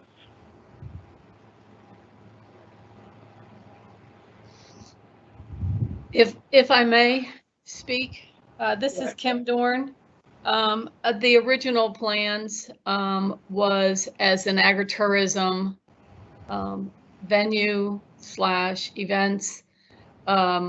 We have, like this weekend, we're doing a You Pick Lavender for the weekend, and we do not have any restrooms at this time, but the objective of the 2 family restrooms was a lot of people that visit farms are families, and it made more sense in our mind that when families with little children, they could go in and not feel uncomfortable having to go in either a male bathroom or a female bathroom by making them a family restroom. And that's what we were thinking when we built those or put the plans together. And as the hardship, not knowing we were going to be at the state, all of the plumbing is concreted, it's below the concrete. So all of that obviously would have to be ripped out to add another toilet, which then each of those rooms are handicapped bathrooms. So by doing that, that would take one of those restrooms away from being a handicap. Not necessarily if you added one. I'm sorry? If you added one, it wouldn't take away from them. Just a toilet? Well, you would add another restroom is what I would assume you would want to do. Oh, right. I'm not sure where the space would come from to do that without tearing out all the concrete to get to the plumbing.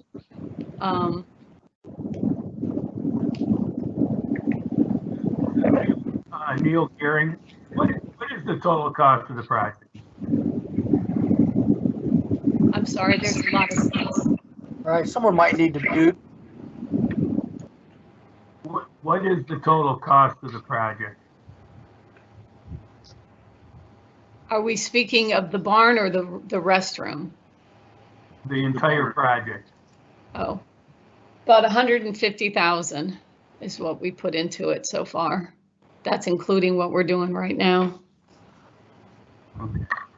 And an additional restroom, your estimated cost is 20,000, correct? Yes, sir. Yes.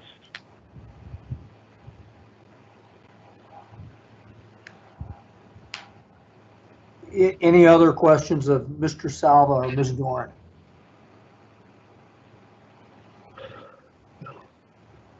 What's the position of the division, Jeff? Good morning, this is Jeff Eaton. Not sure if you had my correspondence from yesterday, but we're currently not really in a position to offer any kind of conditions yet. I guess we'll leave it to the discretion of the board, but I will say I did correspond yesterday with a representative from Flame Guard. I've seen a lot of these products in the past, and I appreciate Mr. Guthrie's recommendation, but as far as the performance of the product to achieve the protective ratings and coatings, that material has to be applied to all sides of the construction members. So to just spray on one side of the walls, the ceiling. I mean, the logistics of doing that is monumental to try to protect trusses, walls, load-bearing members, outside structure. And if you look at the specs at about 300 square feet per gallon, anytime we've had these in the past, I've always recommended to have either a representative there to monitor the application because it's limited to a certain rating. But I think you're better off money more spent to adding it into other life safety systems. I just estimated on the interior alone, you're probably looking at 40 gallons of the product at $70 to $80 a gallon. And again, to what are you really going to get out of that if it's not going to be per the manufacturer's spec to achieve the rating? So that's kind of really all I had to offer at this point. Any questions of Mr. Eaton? Yeah, Jeff, Brad Smith, does that have to be reapplied after a period of time anyway? I did ask that specific question. Some products do. And the representative, Lori from FlameGuard, said if it was applied to all sides as a penetrant, that would not have to be reapplied.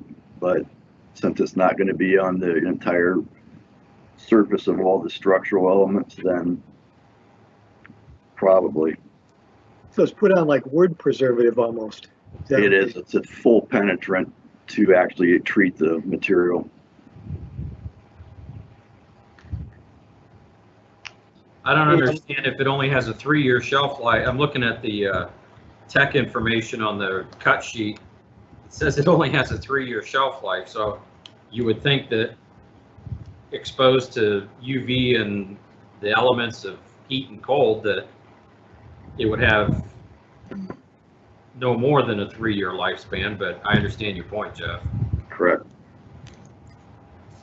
Well, I mean, I think the intent of the FireGuard product is try to find something to satisfy what the request of the fire official at this point. I think if the fire official had not noted it, personally, I would not be requesting the application of a material like this in order to support this variance. So I think, at least from my point of view, if we had conditioned it, you know, that the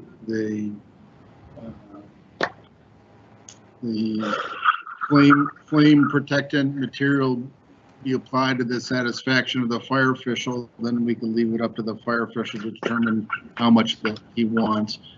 Not to cut out Mr. Eaton at all. If Mr. Eaton would still want a requirement, we could also make it to his satisfaction too, to find the correct product. Sentiments of other members of the board? If I may. Sure. This is Kim again. I did reach out to the manufacturing also, and they also, in fact, that product was recommended by the fire marshal of what we should use, and it calls for 2 coats, and according to the manufacturing of this product, you can place stain or paint, which also has a fire retardant material within that, and you can place that over it for an additional protection of the wood, which we planned on staining not only the outside but the inside of the barn. Thank you. Other thoughts and comments of members of the board?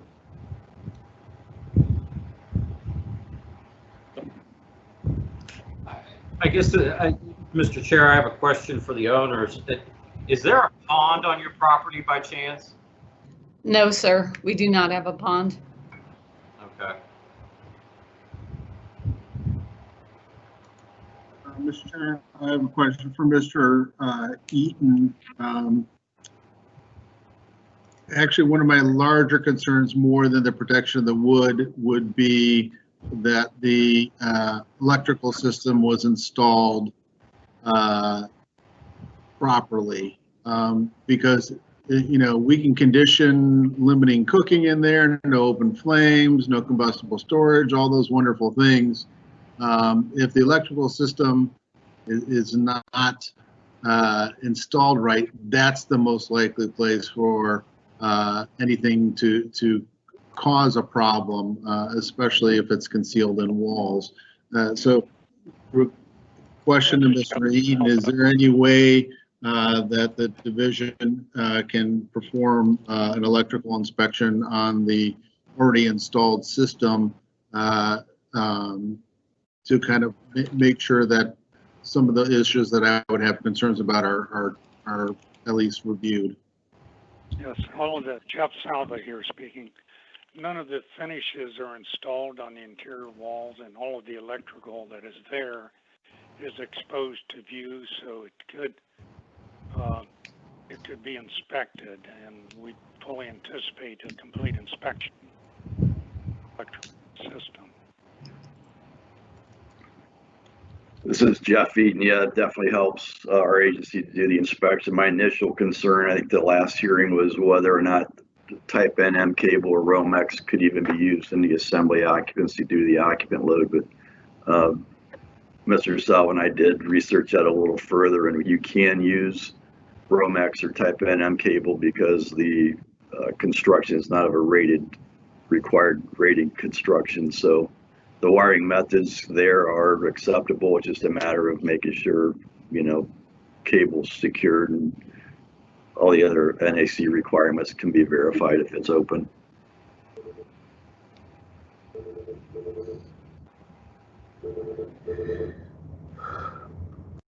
Any other questions of Mr. Eaton or Mr. Salva? Then I think we're actually in sort of a deliberative stage here. Brad, what are your thoughts?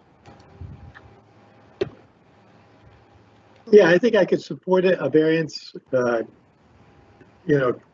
incorporated the fire officials' recommendations, along with, I believe we're putting in alarm system and something concerning the electrical inspection.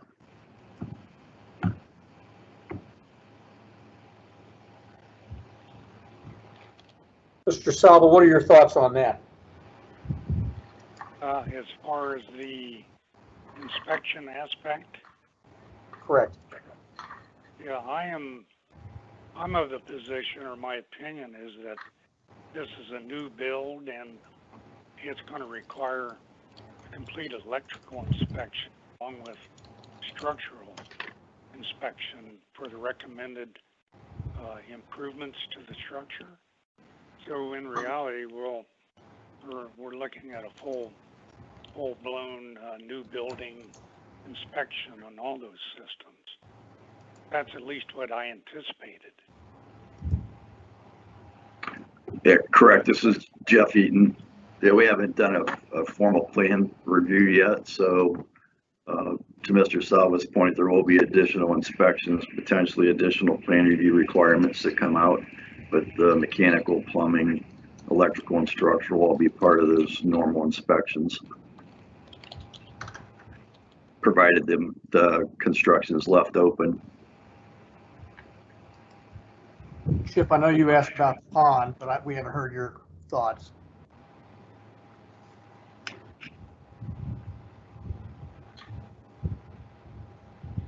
I'm still on the fence. I mean, we haven't talked about the bathroom issue.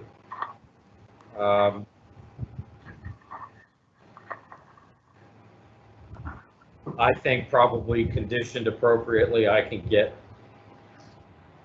to a lukewarm agreement on the variance. Neil? I believe I'm okay on the suppression end of the variance. I have an issue with the plumbing fixtures. I'd like to see an additional one put in. I know it's a $20,000 additional expense, but I believe it's needed. I mean, technically you're only looking at two. to service everyone that attends.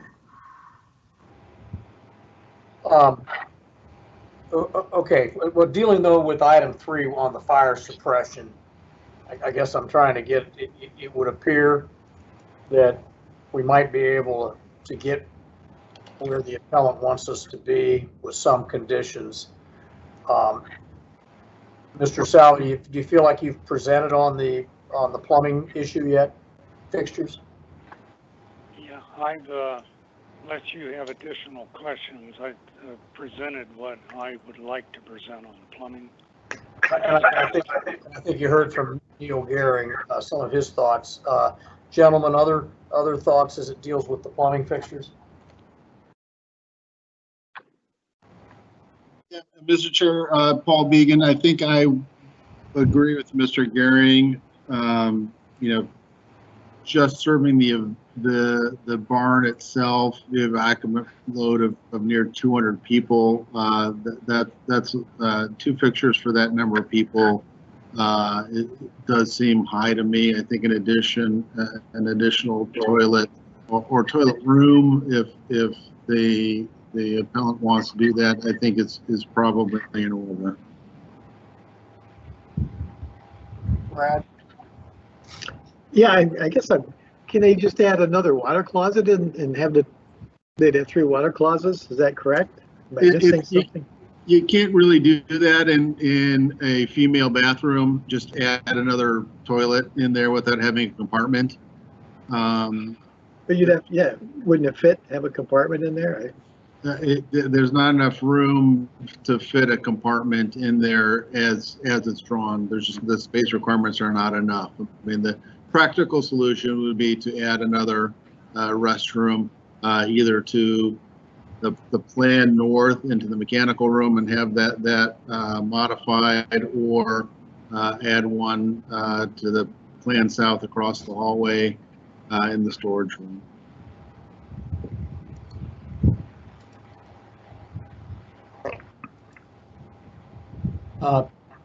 Chip, as it relates to the fixtures?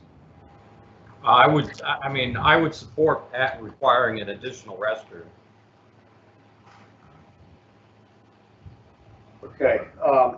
Comments, Mr. Eaton, or comments, Mr. Salva?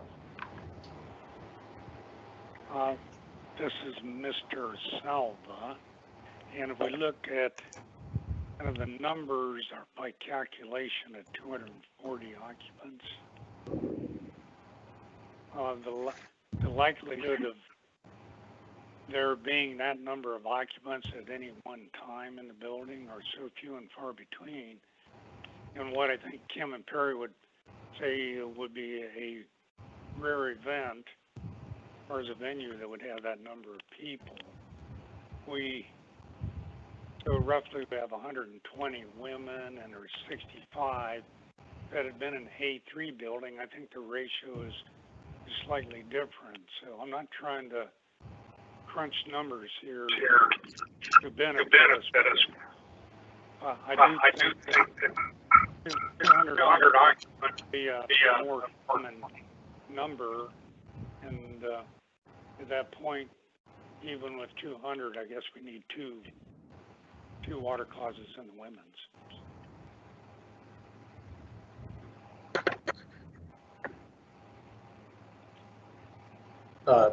Mr. Eaton?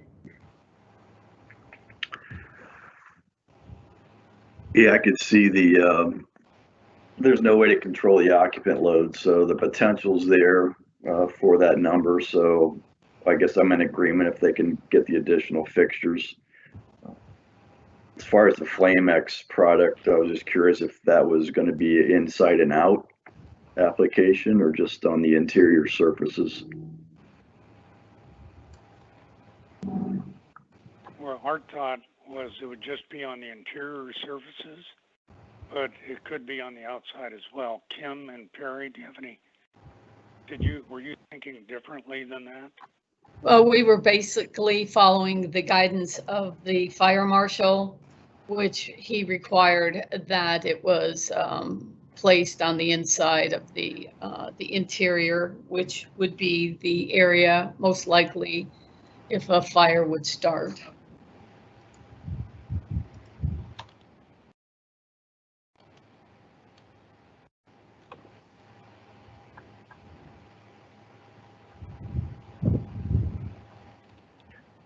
Okay. That's all I had, Mr. Chairman. Okay. All right, let's, Mr. Salve, anything to add at this point in time? No, I have finished. Okay, and Jeff, you said you just had nothing more to offer at this point as well. Let's go back, or let's reconvene here. Try to find out where we are. Maybe I'll start with you, Paul. Yeah, I would be supportive of a variance for the sprinkler system, conditioned with a fire alarm, and a few other requirements as far as cooking in open flames. I would be not want to. I would rather want to uphold the item regarding the plumbing fixtures. Notwithstanding, without, in other words, not condition it upon an extra restroom. Right. Okay. All right. Let's go to Chip. I support the variance on the sprinkler system with the fire marshal's conditions. I would uphold on the restroom. I think. I mean, that's why the code provides us the ability the formula to calculate potential occupancy, and I have to go by that number. I can't go by what may or may not happen in the future. So I would support the additional or the required number of restrooms. Neil? I'm good on item 3, the fire suppression. I would support that with the suggested conditions. As far as item 4, the plumbing fixtures, I would either be in favor to uphold or have a condition as an additional restroom facility put in. And Brad? Yes, I support the variance for the sprinkler system with conditions for the fire alarm, and I think the fire official wanted the flame guard. And as far as the restroom, you know, I guess I'll be with Neil that I would support a variance if they provide an additional restroom, which I'm not sure that's a variance, but that's not a variance. So, you know,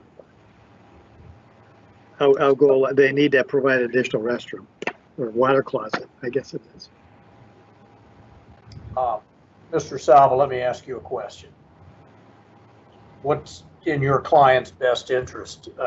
To grant the variance on item 3 and uphold the adjudication order as to the plumbing fixtures item 4, or to grant the variance on item 3 and arguably grant some form of relaxation on item 4 with the imposition or condition of an additional restroom. Yeah, the implication for an additional restroom is that that's granting some form of variance, where in my mind, if we put an additional restroom in, you're upholding that item and we're complying with the code. Let me defer to Paul on that.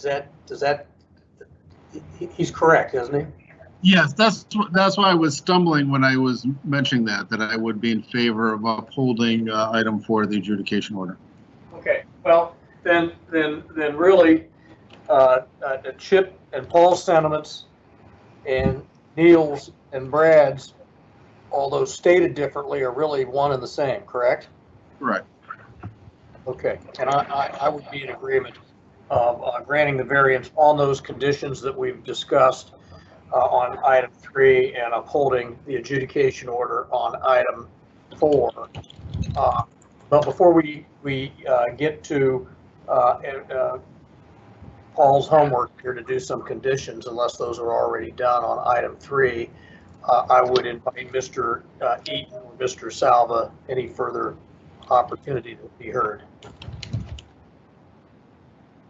Hi, this is Jeff Salva. I appreciate your time and interest in what we are striving to do here. I don't take exception with items Okay. on the boards. Okay, well, we'll go through these conditions. I'll make sure that they're worded, at least so you have an opportunity to be heard on that. As well as Mr. Eaton. Anything further, Mr. Eaton? No, sir, I'm good with the approach. Thank Paul, you. how much time do you need? I believe I'm ready, Mr. Chair. Oh, okay, very good. Mr. Salva's not, are you viewing, he's not viewing the screen, or is he viewing the screen? I did put them up on the screen. If people want to take a look at it, I will read through them so that everybody has a chance to at least hear them. Okay. This variance is conditioned upon the following. Number 1, an alternate fire alarm system shall be installed and maintained comprising of a remote enunciator at the front entrance, system smoke detectors with integral heat detectors throughout the entire structure, audible/visual devices throughout the entire structure, and pull stations at all identified means of egress. Number 2, the alternate fire alarm system shall be required to be off-premise monitored in a manner approved pursuant to OBC 901.6. Number 3, the alternate fire alarm system and off-premise monitoring shall be considered required systems and listed as such on the certificate of occupancy by the building official. Number 4, the alternate fire alarm system and off-premise monitoring shall be maintained as required systems utilizing the Ohio Fire Code and adopted NFPA standards. Number 5, interior wood surfaces shall be coated with a fire retardant material to the satisfaction of the building and fire officials. Number 6, no cooking or cooking appliances shall be permitted in the catering kitchen. A complete kitchen equipment plan and schedule shall be submitted to the building official for review and approval. Number 7, no candles or open flames are permitted within the assembly use areas, including the mezzanine, at any time. Number 8, no storage of flammable or combustible materials is permitted when the barn is utilized for assembly use. Number 9, occupant load signage shall be posted per OBC 1004.3 and to the satisfaction of the building official. Number 10, the building official shall order inspections for the electrical system, including the service, panels, wiring, devices, and lighting. Any non-conforming portions of the electrical system shall be corrected to the satisfaction of the building official before the certificate of occupancy is issued. Number 11, this variance is granted based on the use, construction, occupant load, square footage, and level of activity identified on the approved construction documents, including the maintenance of all building systems and any conditions required herein. Number 12, revised plans must be submitted to the Division of Industrial Compliance, Bureau of Building Code Compliance within 60 days from the date of the order. And number 13, the chief building official shall provide a copy of any certificate of occupancy to the fire department having either emergency response or fire prevention responsibility. Okay, we've read through those. They're up on the screen. Mr. Salva, any comments or any questions? Could you repeat the last item? I believe it was 11. The date of the order. And number 13, the chief building official shall provide a copy of any. Yes, number 11 is this variance is granted based on the use, construction, occupant load, square footage, and level of activity identified on the approved construction documents, including the maintenance of all building systems and any conditions required herein. Thank you. Mr. Eaton? I just had a question on the application of the fire retardant material. When you say to the satisfaction of the building official and fire official, I guess I would ask that someone be present to supervise that, almost like a special inspection, whether that's the fire official or someone, a rep from the company or someone there to monitor the installation. How about if we add to number 5, a second sentence that said, special inspections may be required to the satisfaction of the building official. That would be fine. Thank you. Mr. Salva, is that acceptable? Yeah, I do not take exception. Okay, very good. I think then with the revision to that item, or that condition, pardon me, I think we're to the point where I could entertain a motion. Hold on one moment, Mr. Chair. And any conditions required herein.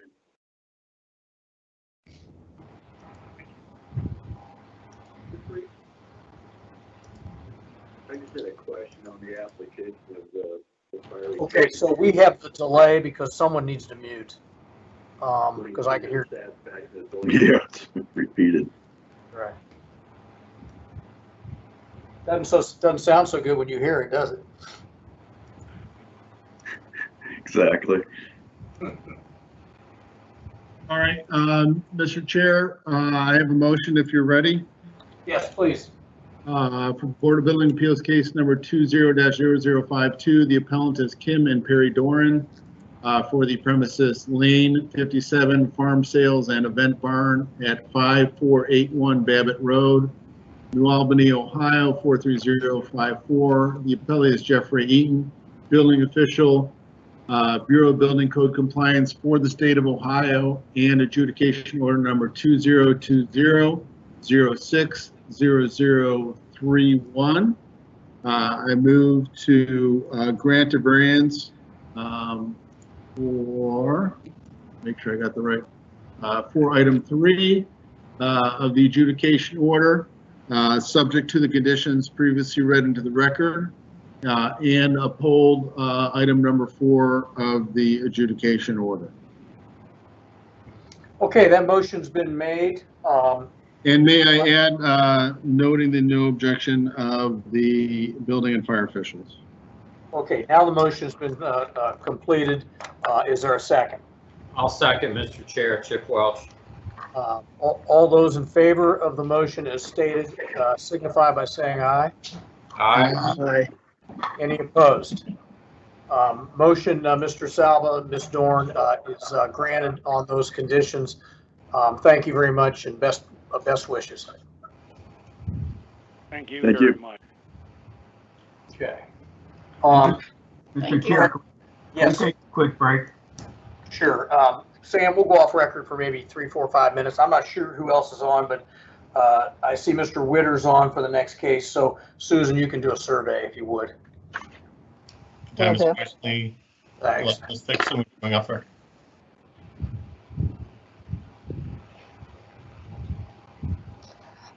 Okay. Mr. Witter, did you expect anyone else to be present for your case?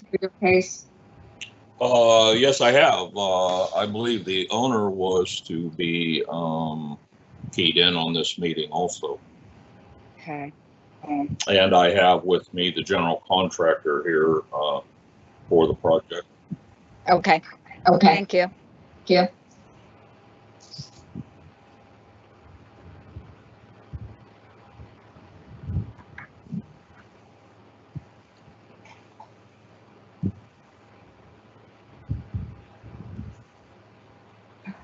I have a number of some individuals who have dialed in or called in. Could you please, starting with 724-327-3557, can you identify yourself?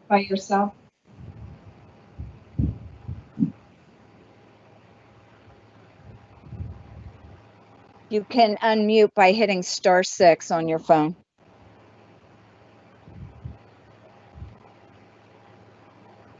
Okay, can you hear me now?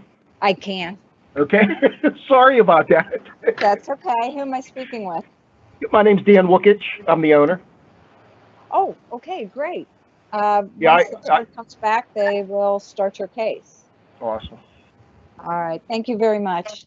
I'm going to go ahead and mute you again. Sometimes there's a lot of background noise. No problem. Thanks. Thank you. Phone number 614-656-1250. Could you unmute by hitting *6 and identify yourself? Good morning, this is Ken Fisher, Fisher Law Firm. I'm counsel for Redstone Realty. Do you need the case number? Okay, no, I have you. There's only 2 cases left. We have one right before yours. So if you ma'am. want to go ahead and mute, or I'll mute you, and then when they call your case, which will be the second case, then you can unmute. But thank you for identifying yourself. You're welcome. 614-323-4163. Could you identify yourself? Battalion Chief Scott Sanders, Columbus Fire Department. Oh, hi, Scott. Thank you. How are you? Good. We have one other case before yours, so if you could go ahead and mute, and we'll call that directly after the other case. Thank you.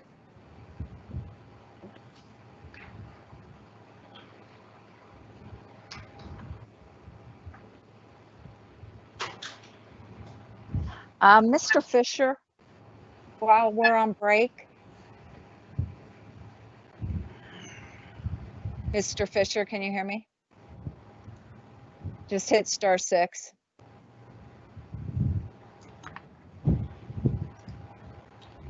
Can you hear me? You hear me now? I can. It Yes, ma'am. appears that I know there was a number of people that were going to be present for the Columbus case, and there's only a couple of you here present as presenters, but there are 9 people that are watching as attendees. I'm assuming that possibly they did not connect. So, and I believe Mr. Samuelson is your architect. Yes. So I he was gonna just lead the presentation. there's a number of people that were going to be present for the Columbus case. And okay. there's only a couple of you here present as presenters, but there are 9 people that are watching as attendees. I'm assuming that. So let me, Mr. Fisher, let me ask you, are those that, I mean, we do have a number of people, like Susan said, are they planning on appearing on record, and am I going to swear them in, and are they going to offer testimony? I believe Mr. Samuelson will. He's going to lead the presentation. I don't believe anyone else will make an appearance. You will, though, right? Yes, yes, I'll enter an appearance as representative as counsel to Redstone. Oh, got you. Very good. Appreciate it. Someone did just enter. If they could identify themselves, it's phone number 614-563-8395. You can hit *6 to unmute.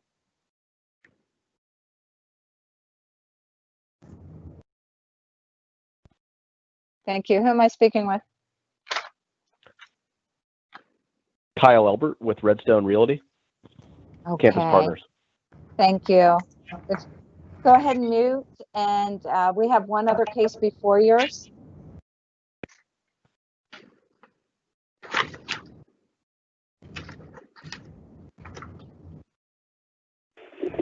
Okay, Susan. We have another one that just was admitted.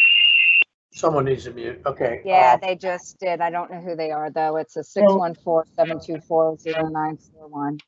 May I add, and again, just so that everybody understands what has to happen, anybody who's phoning in, if you are also watching the live event, the live event is in a delay. So we will get feedback if you are trying to listen to the live event and also talk on your phone. So we would ask that you mute the sound on the live event and only use the audio from the phone. And if you need to speak, you might want to make sure that your phone is unmuted by typing in *6.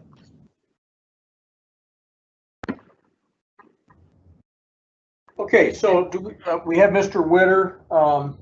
Do we have, who's with you, Mr. Witter?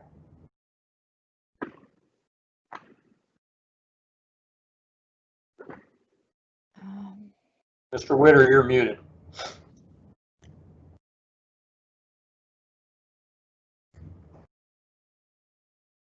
Can I unmute him? No, he needs to unmute. In order to unmute yourself, if you're calling in on the phone, you have to type in *6. Okay, we're good. So we have Mr. Witter and who else for the Quest Healthcare case?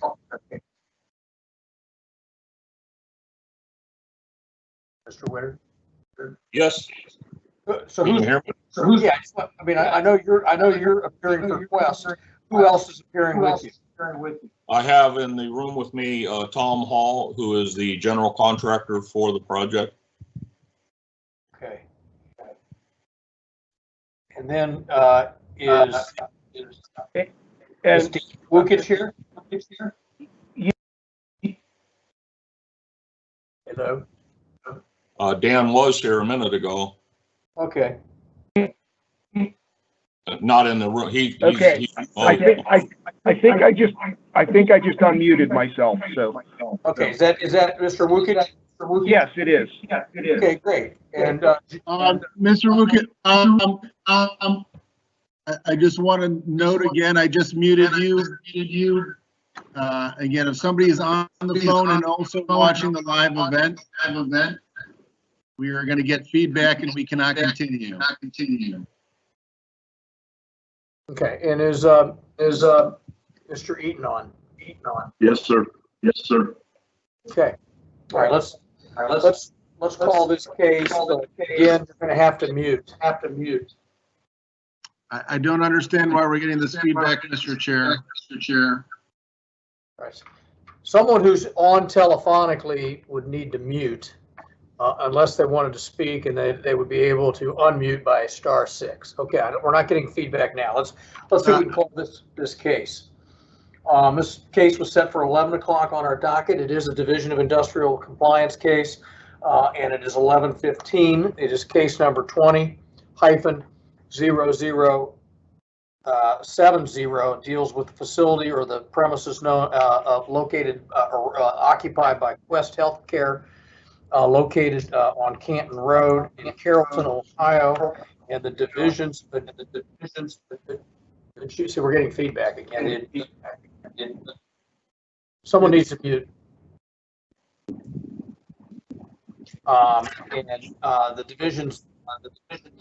It's somebody on the telephone. It would be you, Mr. Witter. It's Mr. Witter's connection. Is it? Okay.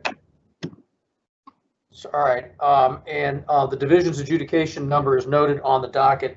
Let's have the introductions of the parties, beginning with Mr. Witter, Mr. Wukich, and Mr. Hall. We'll do the same thing with Mr. Eaton, and we'll have the oath administered by our court stenographer.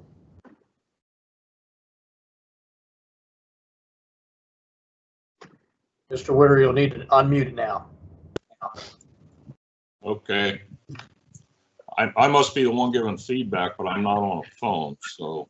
Okay. Interesting. I didn't think you were. But you are. Except that it does go away when he's muted. I know, that's why. I know, you're right. Go ahead, Mr. Witter, for your appearance, please. I'm sorry, what do you need from me? Enter your appearance. State your name for the record. Okay. Yeah, Spell Bruce your Witter. last name and the capacity by which you're there. Okay, Bruce. My name's Bruce Witter, and I'm the architect for the project. Thank you. And Mr. Wukich? Mr. Wukich?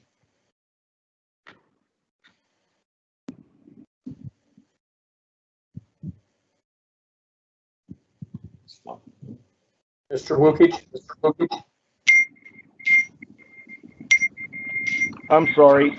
Yeah, my name's Dan Wukich, and I'm the owner. Very good, thank you. And Mr. Hall? My name is Tom Haw, and I'm the general contractor from Benchmark Construction. Thank you. Mr. Eaton? Jeff Eaton, EATON, Chief Building Official for the Division of Industrial Compliance. Okay. Each of you would stand, raise your right hand. Sam, would you administer the oath? Do you swear or affirm to tell the truth, the whole truth, and nothing but the truth? I do. Okay, I do. Mr. Eaton's, has a memo indicates only item, yeah, I want you to mute there. Only item 3 is at play. Is that your understanding, Mr. Eaton? Yes, sir. Mr. Witter, is item 3 in the adjudication order the only matter in front of us?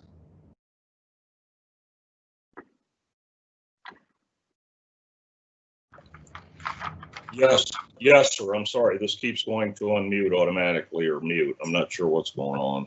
Okay, Well, well, here's what I'm gonna ask,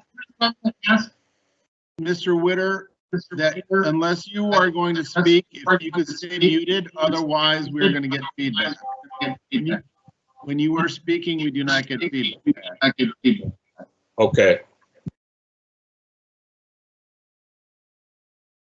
okay. Okay. Well, you have the floor, Mr. Witter. We'll try to get through this with the background noise.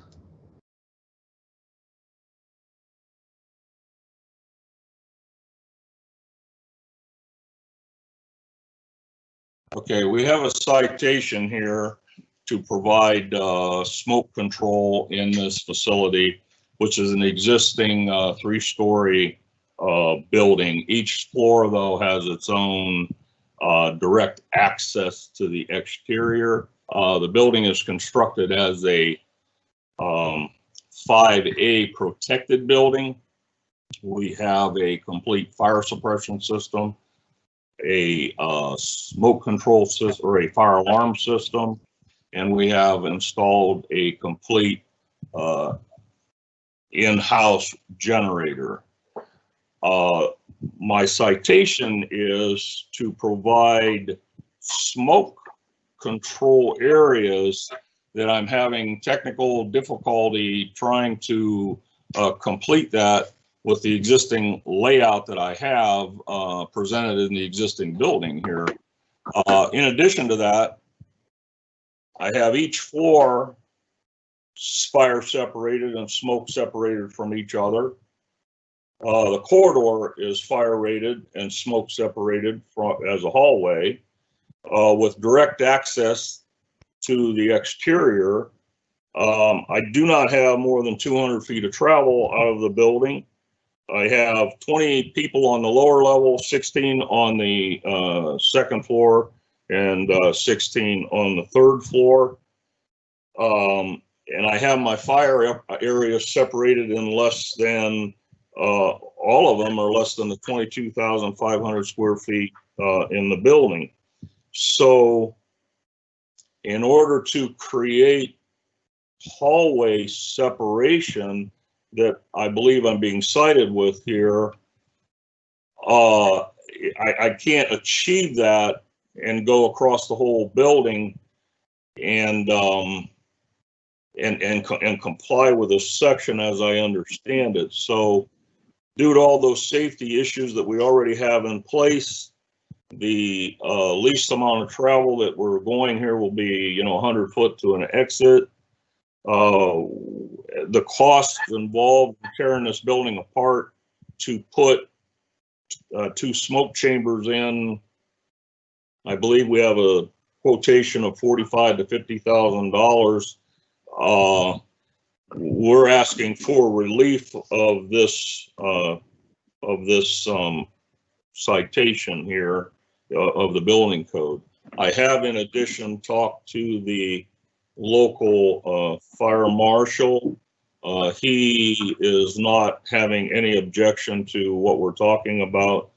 He just stated that he couldn't go to his supervisor on board or be present for this meeting. So I don't believe my fire marshal, he's been in the building a couple times now. I don't believe my fire marshal has any objection to what we're trying to accomplish here. So with that, we're asking for relief to the smoke areas in the corridor itself and separating the building.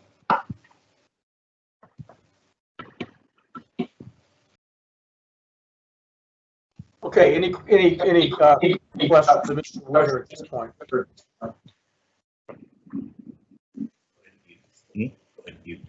All right, hearing none, let's hear from Jeff Eaton. Actually, Mr. Chair, I do have a question. I'm sorry. Okay. It looks like that code section is talking, also includes the area of refuge, which is by the stairs. Looking at your floor plan, I do see that one of the stairs has an elevator directly adjacent to it. The other stair does have an alcove there, which does present an opportunity to create an area of refuge. I wanted to see if that is possible, and at least one of the stairs to be able to provide that.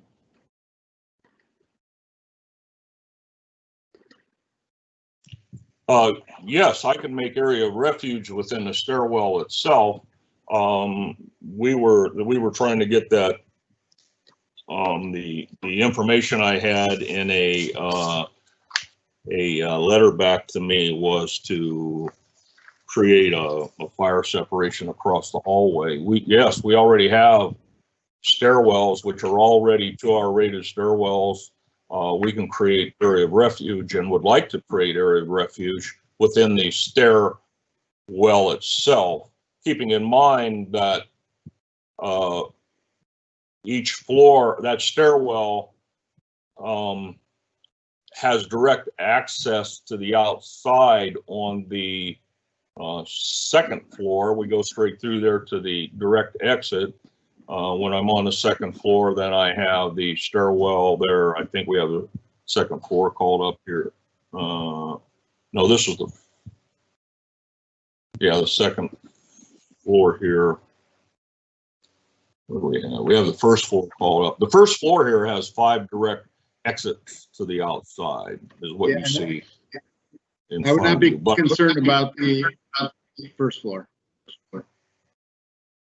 The second floor will have a direct exit to the outside, utilizing that stairwell on the right-hand side. And then the third floor will have a direct exit out the front entrance, and then the stairwell on the left-hand side then would be my area of refuge, if we could create it that way.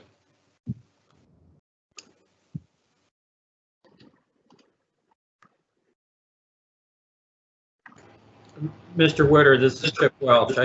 I want to make sure I understand. You're basically taking a hotel and converting it into a nursing home, correct?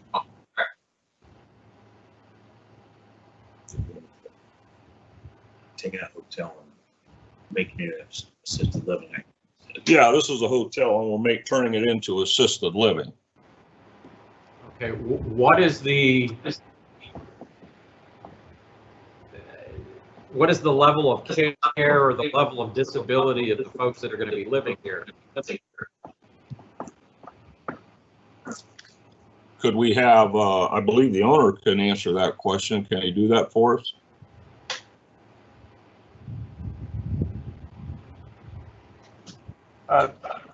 Hi, this is Dan. Yeah, I can obviously speak to the level of care. This building is going to be operated as an assisted living, independent living facility. We will be able to provide levels of care up to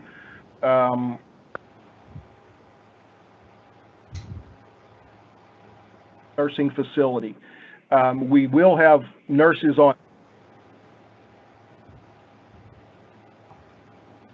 All right, we just lost Mr. Wookich. I'm sorry.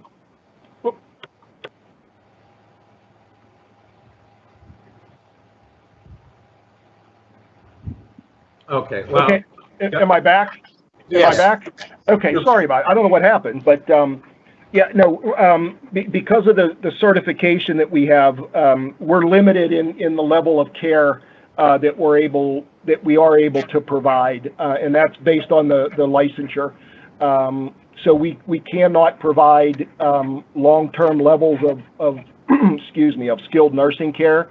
What we can do is provide care for residents as they are transitioning to a skilled care facility. Okay.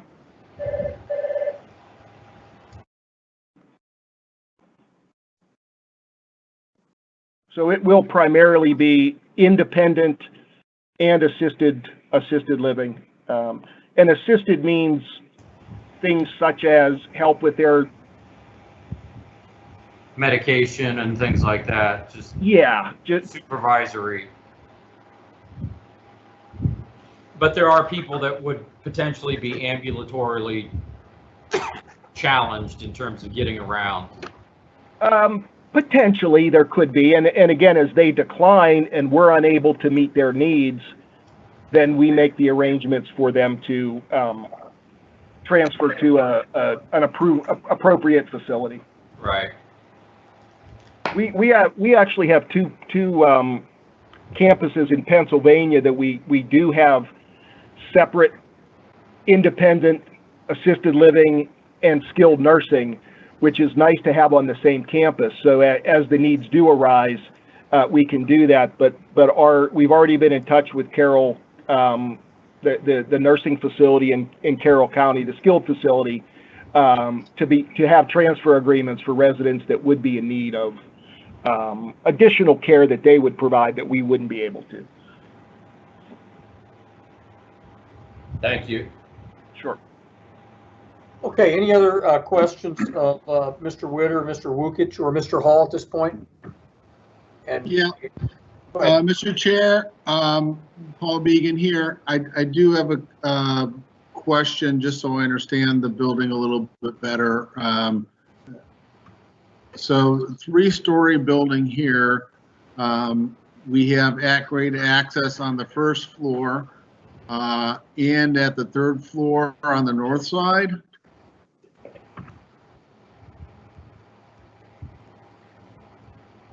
Yes, we have ground access on the lower level to the building.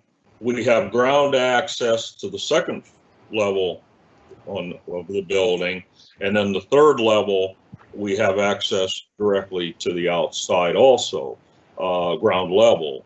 This building is set in a hill, so it isn't a 3-story building out of the ground. It's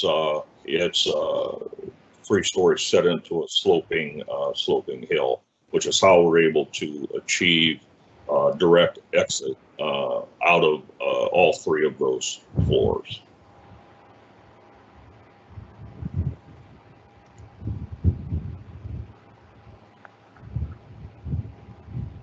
And again, just a quick follow-up to a question I had earlier. I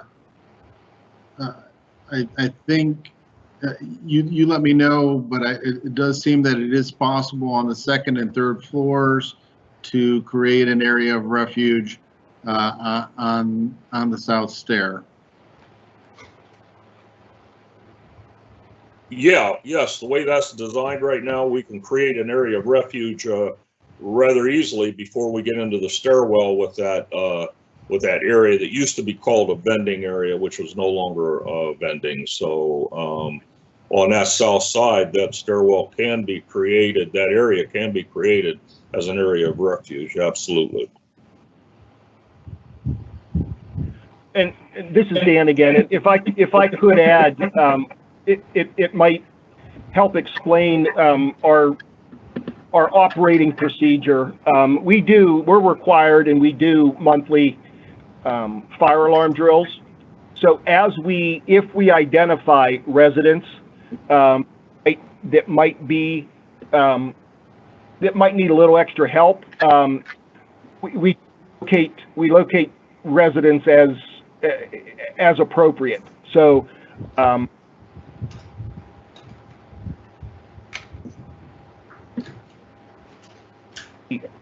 that's what we're typically. All right, your audio failed again, Mr. Wukich.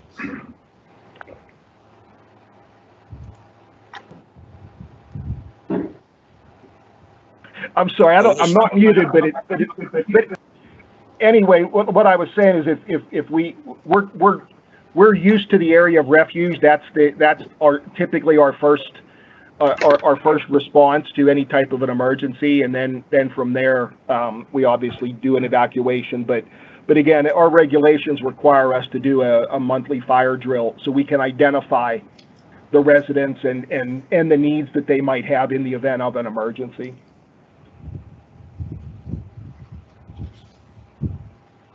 Okay, thank you. Let's hear from Mr. Eaton. Hey, good morning. The I-1 occupancy, to everyone's point, is the smoke compartments are mainly for evacuation since the residents are mostly ambulatory. So I guess I'm not sure. It looks like with the room separations, that's more of a protect in place type barrier for I-2. But since residents are going to be evacuated, the corridor separations will assist in that. And it looks like they're close to getting that. So I'm not sure what would be required logistically with corridor widths to provide those smoke compartments in the hallways as well as vertically up to any type of attic space. But it looks like it's close to being achieved. I'm just not sure where it would fall short. Yeah, again, per our discussion, Mr. Ayton, you can tell me if I'm incorrect here. 420.4.1 does require an area of refuge in each smoke compartment. So I think where it falls short, and perhaps Mr. Witter can explain a little bit further, is that we don't necessarily have we have a separate smoke compartment that is the hallway, but we don't necessarily have an area of refuge in that smoke compartment. So. Correct. So there should be a set of doors, at least one set of doors in the corridor to function as a smoke compartment on each side. So what I was suggesting, Mr. Ayton, is there is a little alcove near the south stair. I don't know if you have access to the plans. I do. That looks like it is large enough to accommodate an area of refuge where, okay, if someone, if for some reason the staff can't get to everybody and they need to put somebody in a stairwell for rescue by fire department personnel, that they would be able to do that from the south stair, which is really the one that is more remote. It seems like the north stair has entrances at grade, very close to it at each level. Yes, I would agree. I do see that. But that's all I had, really. Okay, Mr. Witter, comments on that? Yes, I looked at putting a stair door in that corridor, and I can't get no matter where I locate a door with a closure enclosing that stairwell, the corridor, I cannot swing doors in the direction of travel without blocking a door coming out of the out of any of the resident rooms. And to me, it's creating more of a exit distraction than my corridor that's basically, about 100, 125 feet long. I am also in agreement with the smoke control area or area of refuge being over on that south side at that stairwell. I'm creating, I can't get a pair of doors in there and have them swing correctly without causing exit problems.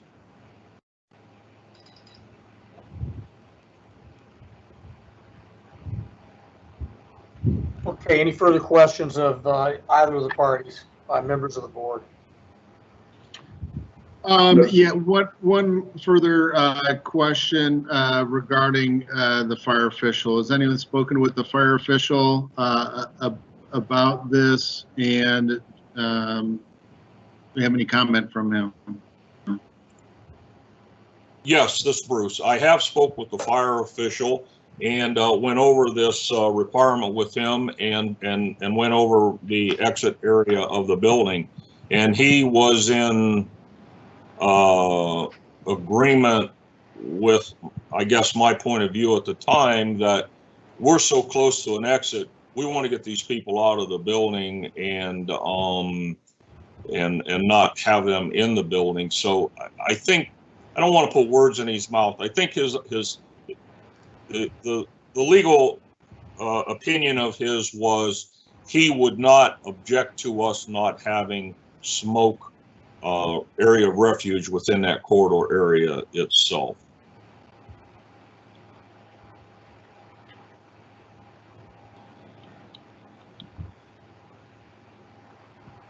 Okay. Let's consider where we are on this. Who wants to chime in first?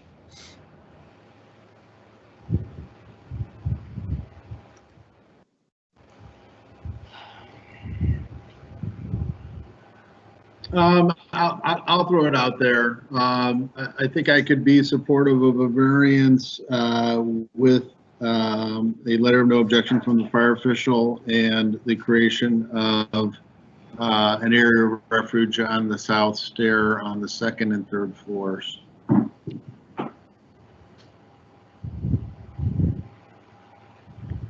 Chip? I would agree with Mr. Began. It may not be a perfect area of refuge. It may not be ideal, but I think I would leave it to the discretion of the building official to work with Mr. Witter to make something happen that meets the intent of the code. Neil? Yeah, I'm a little up in the air on this, but I can find my way to support it with a letter from the fire official. Brad? Yeah, I would support the variance with a condition with a letter from the fire official.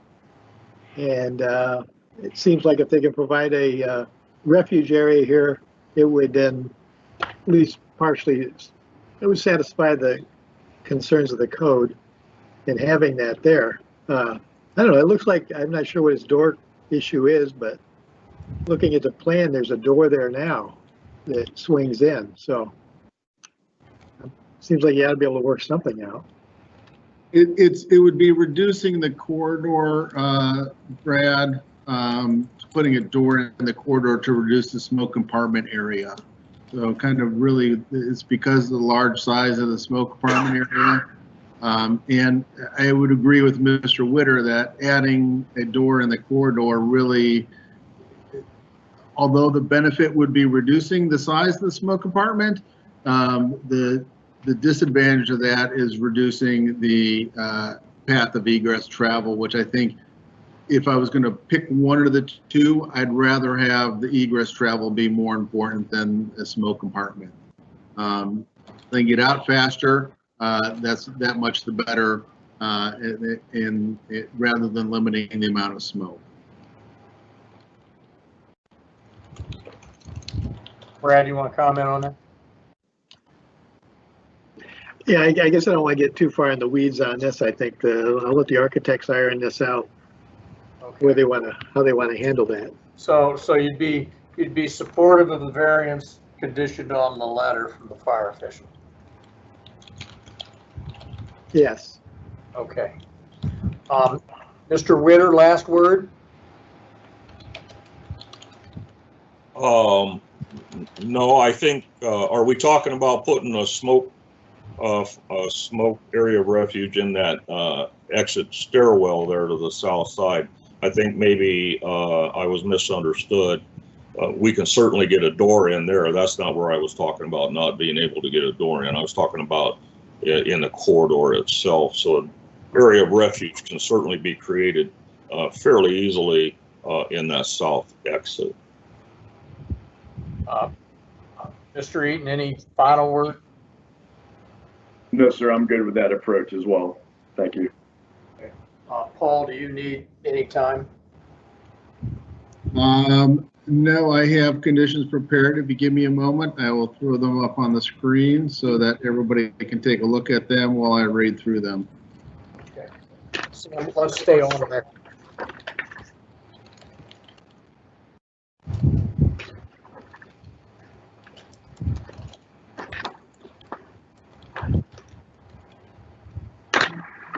Okay, Mr. Chair. Mr. Witter and Mr. Eaton, are you able to view those? Yes, sir. Okay. Yes, sir. Variance is conditioned upon the following. Number one, an area of refuge shall be provided for the south stair on the second and third floors.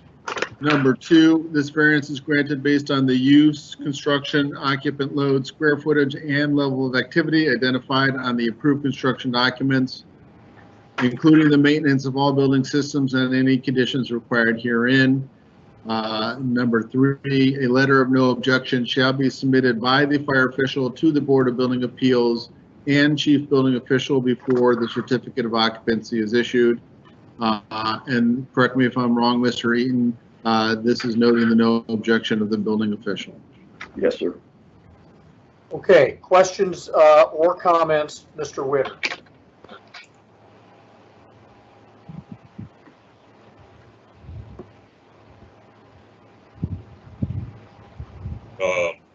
Did you hear me? We didn't. Well, we can hear you now. We didn't hear anything you said before that. I'm sorry. Yeah, I have no objections, and I thank you for your time on this.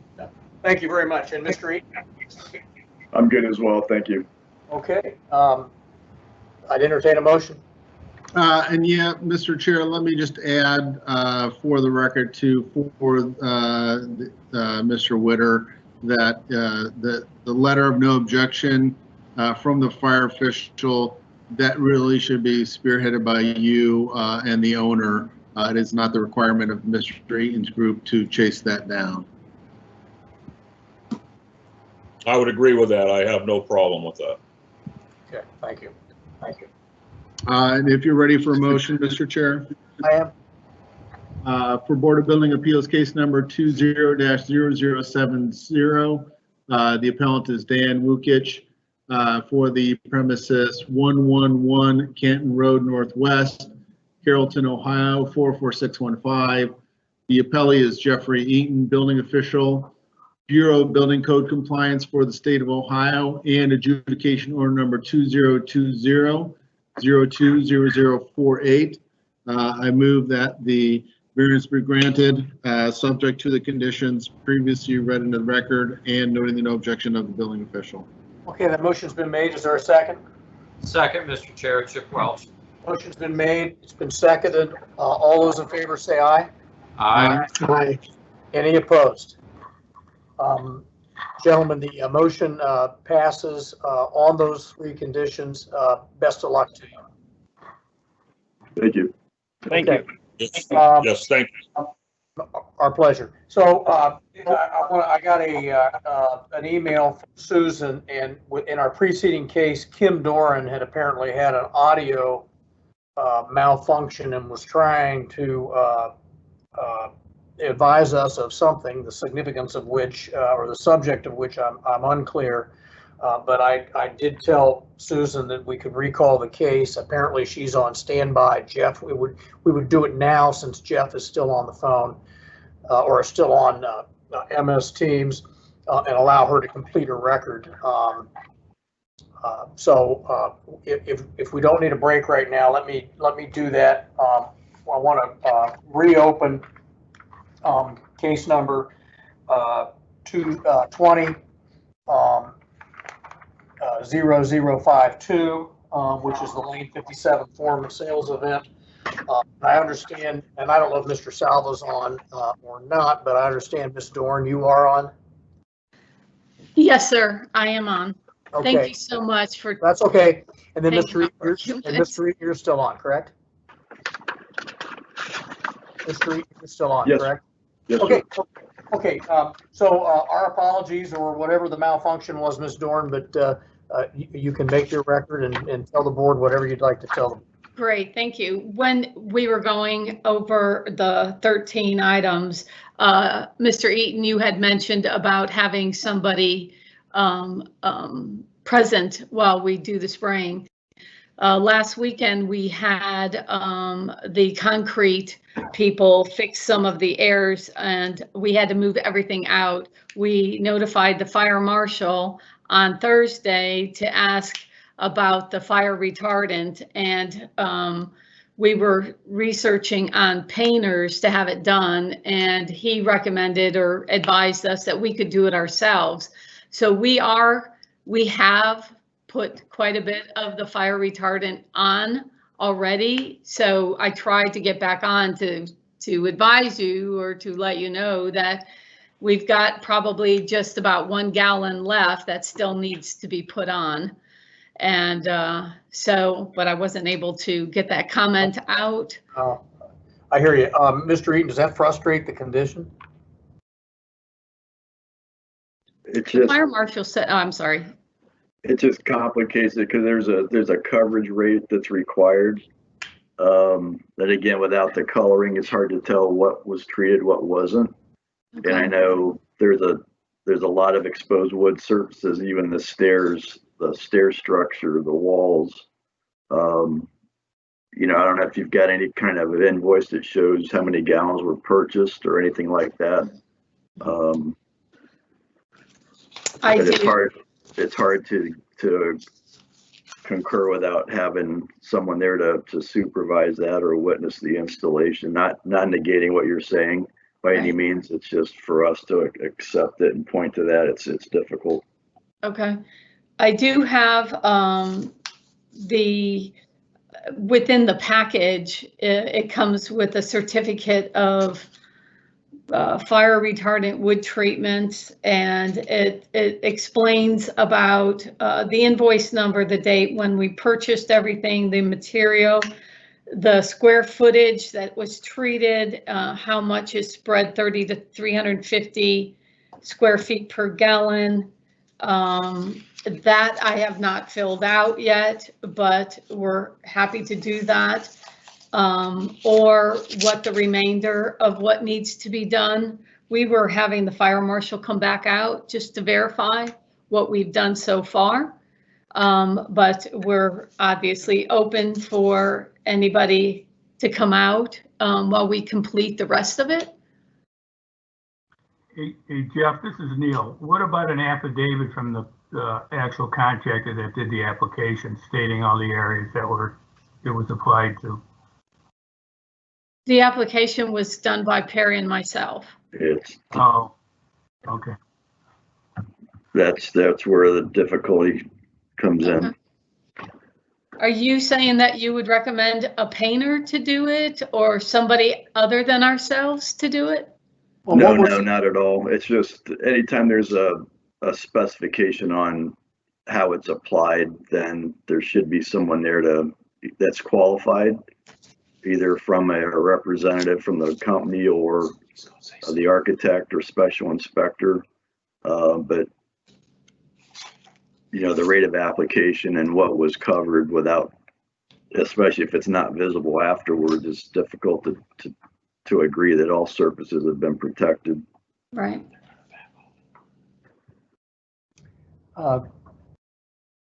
Comments from other board members? I mean, we've imposed a condition that there might be an impossibility of performance of being able to satisfy that condition. I'm not sure that would dissuade anyone on the board for amending the variance.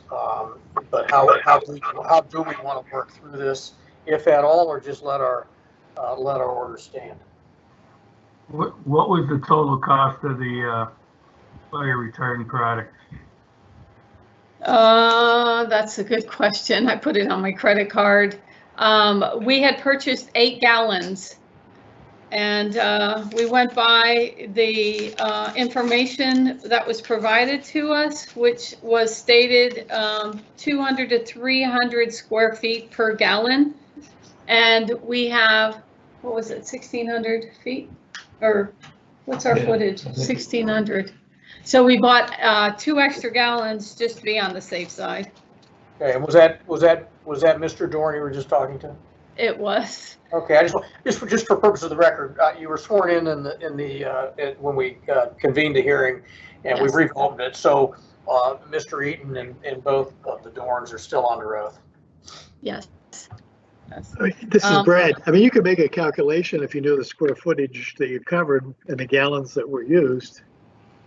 You know, if they could present something like that, would that satisfy you? Actually, I did that earlier this morning just to get an idea of what would be required, and just the interior of the exterior walls. You've got 40 gallons. 120 plus got 240 some lineal feet times 8 feet is 7 gallons just to protect the inside of the exterior walls, not counting The roof. interior wall structure, trusses, underside of any kind of decking. Well, we were told by the fire marshal of the interior. Or Yeah, but did I was just talking about the perimeter walls, the inside of just the Oh, I got you. perimeter walls is 7 gallons alone at 300 gallons. 300 square feet per gallon. And we haven't touched the interior partitions or the structure or the stairs or underside of the mezzanine.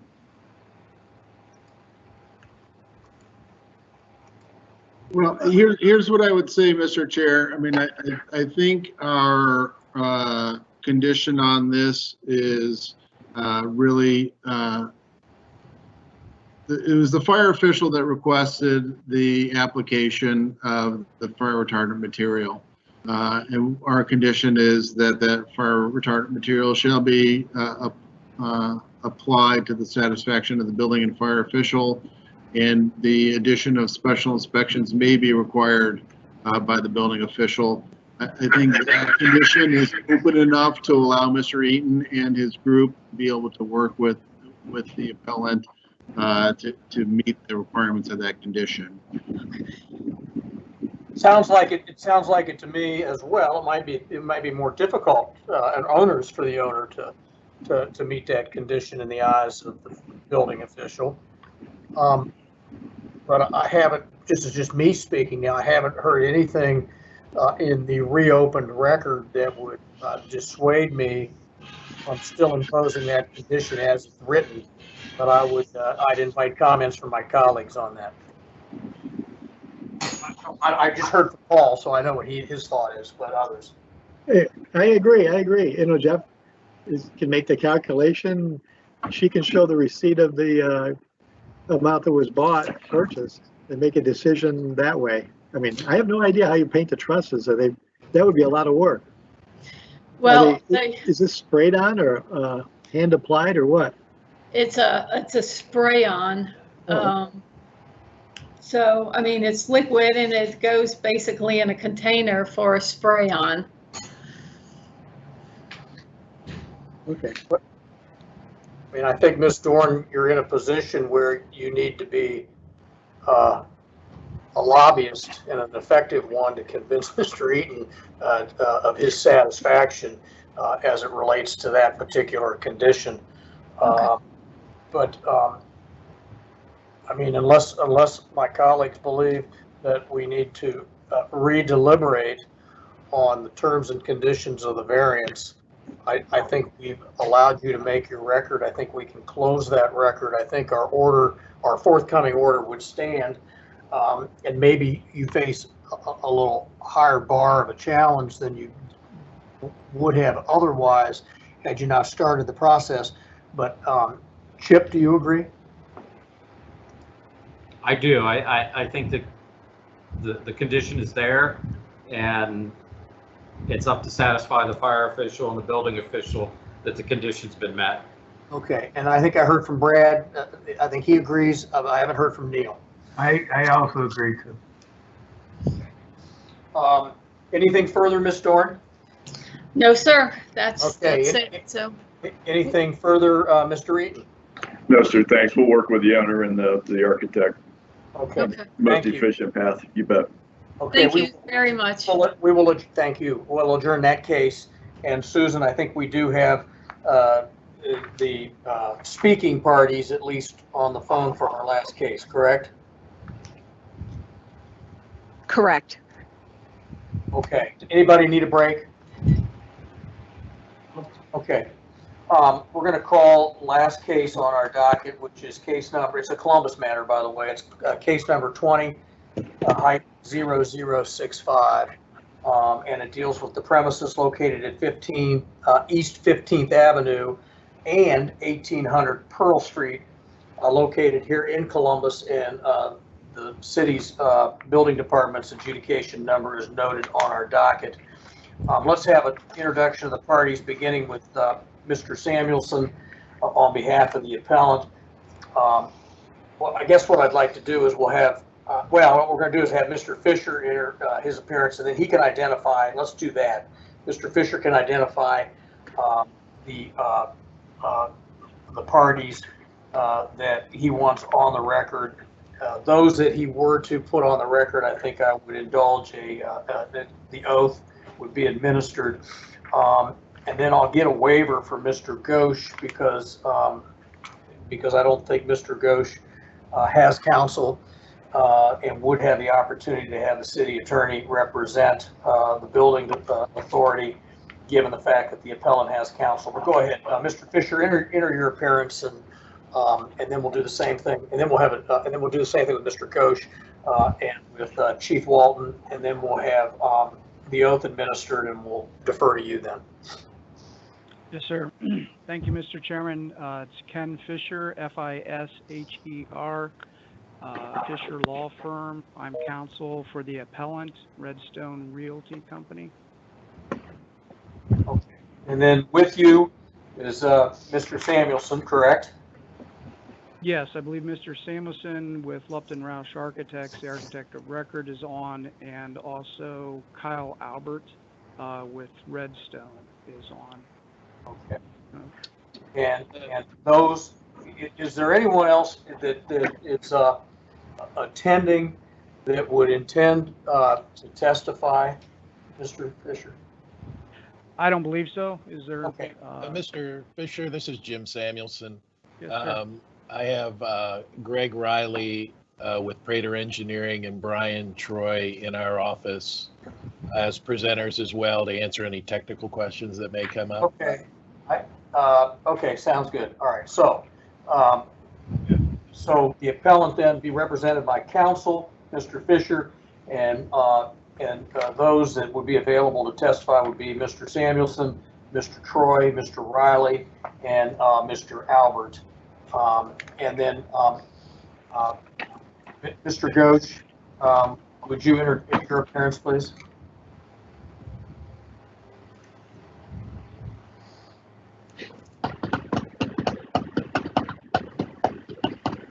Did I go through this whole thing without Mr. Ghosh on the phone, Susan? Or on? He was here. He's still here. He's muted. Okay. Mr. Ghosh? Amit Ghosh, Ghosh, Chief Building Official, City of Columbus. Okay. And then do we have both Scott Sanders and David Walton, or who do we have from fire? For fire, we have Battalion Chief Scott Sanders. Chief Walton is not available. I'll be speaking in. Battalion Chief Scott Sanders, Prevention 2, Assistant Fire Marshal. Thank you very much, Marshal. Okay. If I would have Mr. Albert, Mr. Troy, Mr. Riley, Mr. Samuelson, and Mr. Ghosh and Marshal Sanders stand, raise their right hand. Sam, would you administer an oath? You swear or affirm to tell the truth, the whole truth, and nothing but the truth? I do. I do. Okay. And Mr. Ghosh, are you willing to proceed, notwithstanding the fact that you would have the right to have city attorney represent you? Yes, Mr. Chair. Thank you. Okay. I guess I could ask Marshal Sanders the same question. Yes. Okay. We're satisfied. Okay. Very good. Mr. Fisher, you have the floor. Thank you, sir. At this point, I turn it over to Jim Samuelson, architect of record, to lead the presentation. Okay. Very good.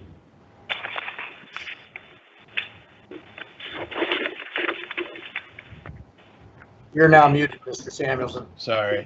Okay, you have the floor. The slide that was up on the screen, can we have that slide back up? You can share your screen as well, Mr. Samuelson. All right, I'll do that.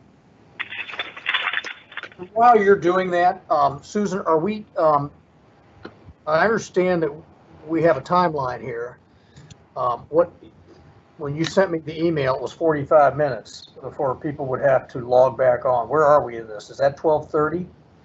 Yes, we only have a 4-hour window. The 16-hour window ended on July 1st. So this would be the first time that we may run out of time. We also have 8 attendees. So what I would need to do is, before that time, we would have to end this one. I would have to create a new invite for all the parties, and they would have to rejoin. Okay. Just like a brand new live event. I don't want anybody to outpace themselves here and neglect anything that would be important, but let's see if we can get through this without having to go through that effort. I'm sorry. Mr. Samuelson, you have the floor. Okay. So the project, the building that's in question is building B1. This is the subject property that we've got the rejected correction letter. This is part of a much larger development at the intersection of 15th and High at campus. The generator yard in question is to the east, and we are asking that a campus-style generator located in this generator yard be allowed to serve both building B1, second phase of building B, which is B2, and the WOSU project. The generator sits in a yard that is part of the parcel for WOSU, a project that's held by Ohio State University, as well as B1, B2. Building A has separate power generation, hotel separate power generation. B1 and B2 are 5-story buildings. They're mixed use with restaurant and retail on the first floor and 4 stories of office above. WOSU is the broadcast station, new home for WOSU. The generator is primarily functioning as a backup standby generator for WOSU functions, not an emergency capacity. Although because we've been able to size the generator accordingly for all 3 buildings, the generator has picked up some of the life safety services in WOSU because we have this combined generator with B1 and B2. Campus Partners, initially when they were doing this development, was looking to actually purchase Pearl Street as part of this development. The city rejected that proposal. They did go ahead and secure a right-of-way permit that connects building B to the generator yard across Pearl Street. That document was submitted to the city earlier this week and has been approved. The connectivity that crosses Pearl then feeds 2 separate main electric rooms that are in B1 as part of this permit and a future phase of the building B2, which is at this location. What we have done basically is provide emergency power as a standalone diesel generator in a yard separate from all 3 buildings, easily serviced, easily accessed, that we feel provides a better quality installation for the owner, saves them a good chunk of change, and also allows for an extended life for these buildings. The properties are and forever will be owned by Ohio State University, as far as you can say forever. For the foreseeable forever, it's part of their development. The generator yard itself will be a contained area that has a security fence around it. Gates will be locked and closed. There's a fire access door that's 5 feet wide, gate door. It will have an electronic Knox box to allow access for firefighters. And again, there's the emergency or the right-of-way crossing between B1 and the generator yard. We did, I don't know how much time you had to read the narrative, but we did have a description of the planned improvements that was submitted with our application. If there's questions about that, I have Greg Riley on the phone to answer those questions. And if there's any questions of the owner, Kyle Albert with Campus Partners is representing them on the call as well, along with our attorney. Okay, I'll do that as an invitation questions right now, Mr. Samuelson or Mr. Troy or Mr. Albert or Mr. Riley. If we could go over one more time in a little bit more detail, ownership and agreements in place with all of the parcels. So The agreement between each individual partner that will share this generator has not been executed at this point, but Well, will be I- executed as a condition of this. Let me ask a little bit more simply, and that's where I'm going to eventually get to, is those agreements. But I need to know which buildings are different parcels, and ownership of all of those different parcels. Kyle, do you have the specific ownerships of each parcel?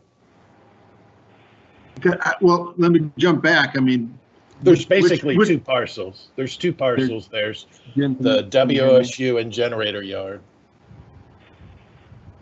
But I heard during testimony that the generator yard was separated as different parcels. Is that not correct? The generator yard sits on the same parcel as the WOSU building. Okay. And building B1 and B2 are across Pearl Street as a separate parcel. Are they the same?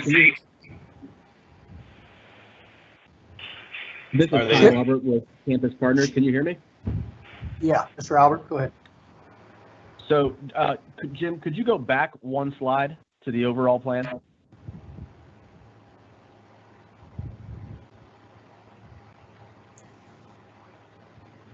Or do you want? Is that a better slide?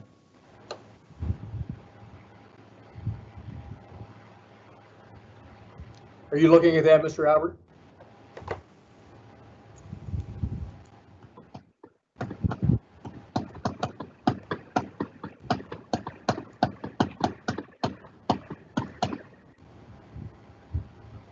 Did we lose Mr. Albert?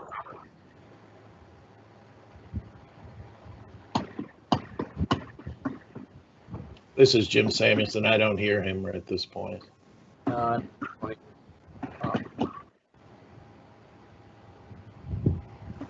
He asked to see the slide, so he was on through Teams, right? Correct. So are the parcels adjacent, or are the parcels separated by a public right-of-way? Separated by a public right-of-way. And then when you indicated there was a right-of-way permit, then you were referring to the fact that the city provided the permit, Correct. but wouldn't sell the parcel. Correct.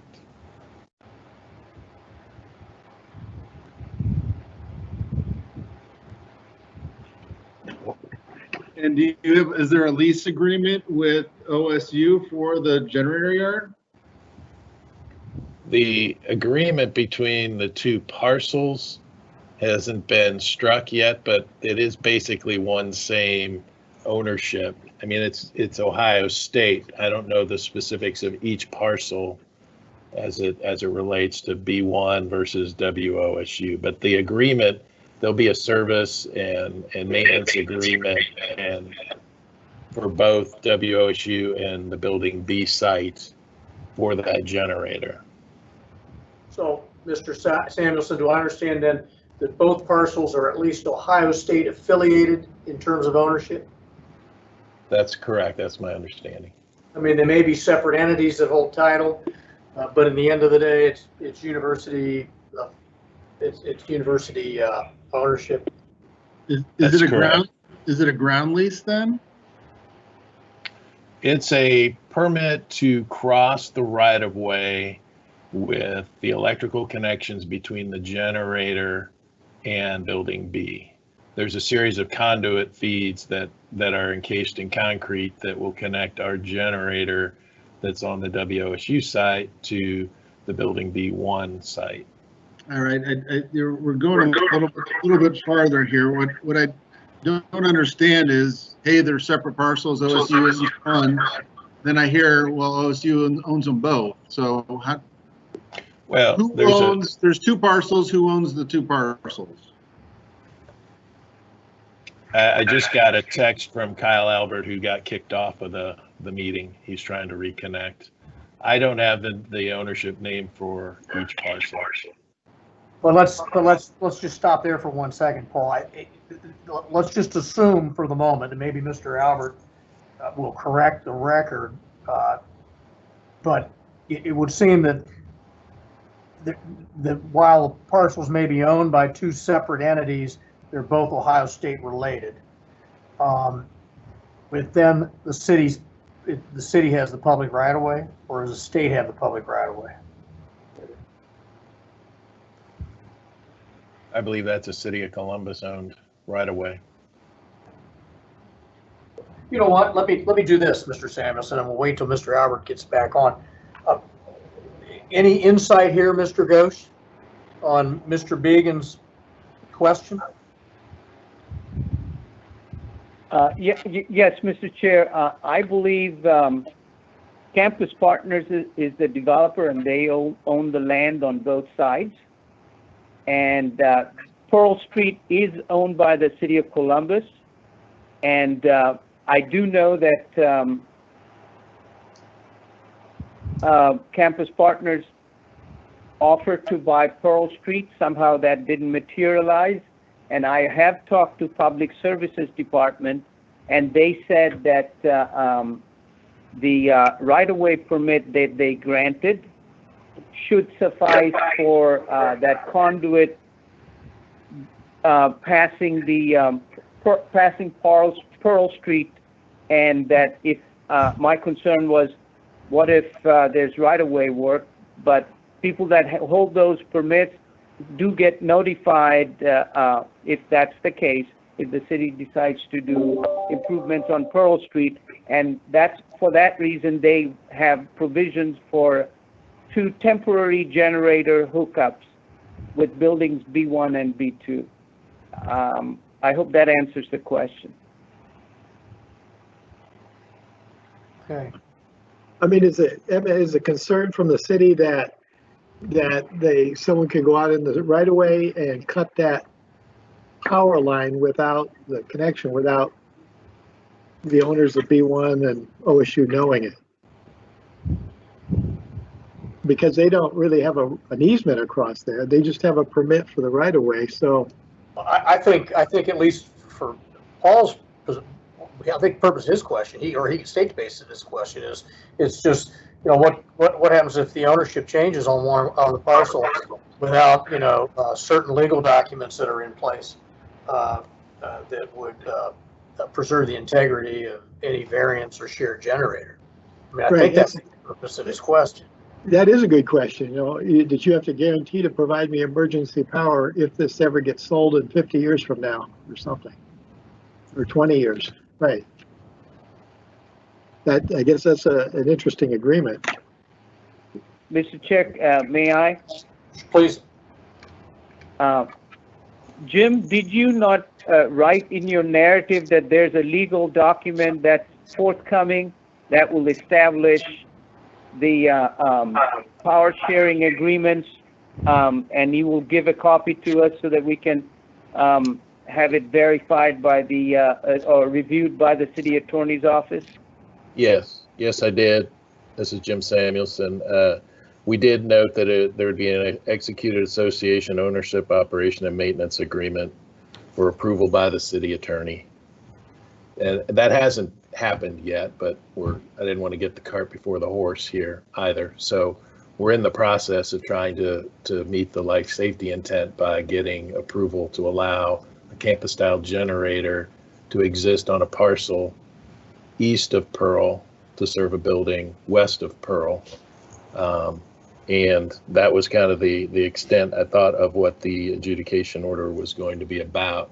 In terms of ownership, Kyle Albert, I don't believe is still on, but he did send me a message that Redstone Realty owns both parcels, and WOSU has a lifetime lease on both those parcels. Is Mr. Albert a three?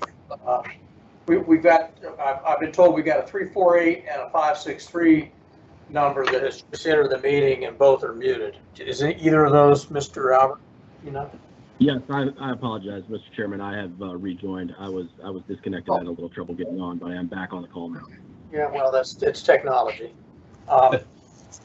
Were you able to hear the last part, what Mr. Samuelson just said? Yes, and that is accurate. Redstone Realty owns the property, the parcel that WOSU is located on, as well as B1 and B2. And WOSU has a lease, a ground lease with Redstone Realty on their parcel. Mr. Ghosh, do I understand some of your comments to implicate that the city would not object, provided there was legal documentation in some form that would satisfy the city attorney? Yes, Mr. Chair. Okay.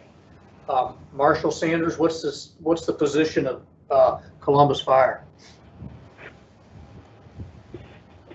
Columbus Fire would not be opposed. The only thing we do take a little exception to is, I believe, about sure who spoke at the beginning, it might have been Mr. Albert, said that this was a money saver for the group.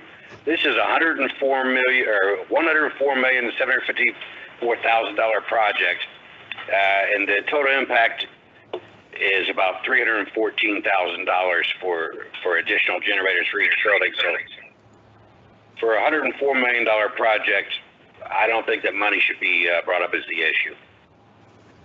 Okay. Before I have questions of the board, Mr. Fisher, you'd have a right to inquire of either Mr. Ghosh or Marshall Sanders. No, I have nothing for them. Thank you. Okay. Questions of any of the parties by members of the board? Yeah, actually, Marshall was going towards my next line of questioning is, okay, what's the hardship? You're asking us to change the law for you. What's the reason why we want to, why we should consider that? Other than you want to. Well, if I could speak to that a little bit, this is Jim Samuelson.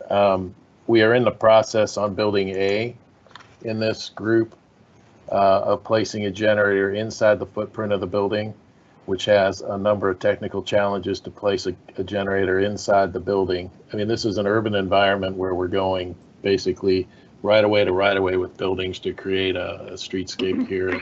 The generator inside the building creates its own challenges in terms of storing fuel, fueling that generator on a regular basis, and then venting and creating exhaust and tailpipe exhaust basically up through the building to the roof of the structure. To repeat that into the next two buildings, B1 and B2, we felt that it was more advantageous to the project to have a generator that's outside of that yard for long-term maintenance and management of the generator, and in addition, reduce the amount of technical requirements that would be in each of those two buildings with generators that are of substantial size. The life safety requirement for the generators at these buildings is really to operate a single elevator because we're 5-story. We are picking up, in addition, the fire alarm and emergency lighting systems in those buildings. We're also picking that up at WOSU as an added to that project that is exceeding what the requirement was. So the generator, because it's in its position and able to be substantiated to support standby power for operations within the buildings, but also this small life safety component, allowed us to take 3 pieces of equipment, 2 inside a building and 1 outside the building, and join them together to create something that's easier to maintain for the owner of the building long term, and a single source with 2 ownerships that could work together to maintain that and reduce costs. The cost to maintain and lost revenue for the square footage in the buildings, amounts to somewhere in the range of $30,000 a year.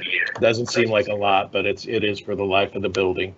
And these systems, for the life safety component are going to be very robust and support what we need to do in these buildings.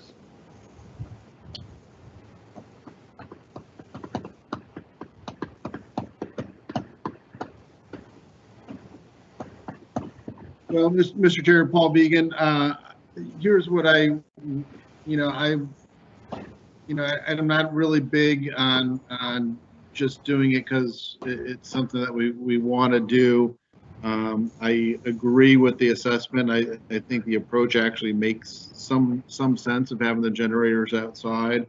So I think I could be supportive of a variance for this particular item. However, it's really not the cart before the horse. It's actually the cart is those legal agreements. Because we cannot pass a law that has implications on different parcels without representation from all those parcels and parties being present and being able to run with the land. Because we are, multiple parcels, a right-of-way, service and operations agreement to provide service, and things change. I could even see building B1 and B2 being sold separately down the line.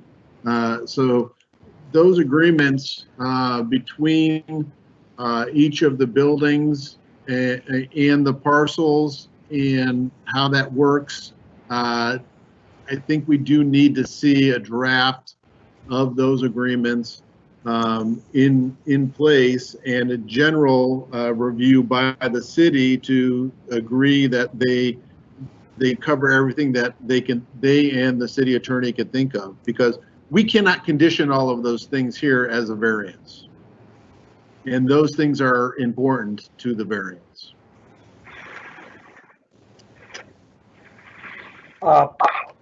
Any other comments? Mr. Chair, Mr. Chair, this is Chip Welch. I could see my way to the variance on the location of the generator. From a fire safety standpoint, I respect what the marshal's saying or what the battalion chief's saying, but from an access and a safety standpoint, I think having the generator outside accessible is a much better option. But I agree with Mr. Began. There are an enormous number of details that need to be hammered out before I'd be comfortable with granting the variance. I think these are things that need to be done and signed off on now or before we go ahead with the variance. Mr. Chair, this is Neil. I agree with my two colleagues. Well, let me, before I hear from Brad, what does that mean? Does that mean cases continued? Mr. Fisher supplements the record with proposed, executed documents that we would review from a legal perspective to give us that comfort? I think a continuance would be in order. Yes, I think a draft of those documents so that it's presented to the city for the city attorney to review, as well as us to review. I'm not an attorney. We do have two attorneys on our board, so that does help us a bit. I would think a presentation of the bullet points of that agreement, rather than going through the legalese of all of the language in it. And so we get an outline of what the agreement includes and does not include, I think would be appropriate for presentation to the board. And obviously our condition would be then that an executed copy of that agreement be recorded with the county recorder as a condition to a variance should we get there. Mr. Fisher, do you have any thoughts or comments at this time, or maybe Mr. Samuelson does? This is Ken Fisher, trying to just get clear what it is we're looking for here. So we're talking about a continuance of this, and then for campus partners to come back with unexecuted easements that run with the land to establish this relationship. And I'm asking, is that what the board is looking for? That's my understanding of what I've heard here.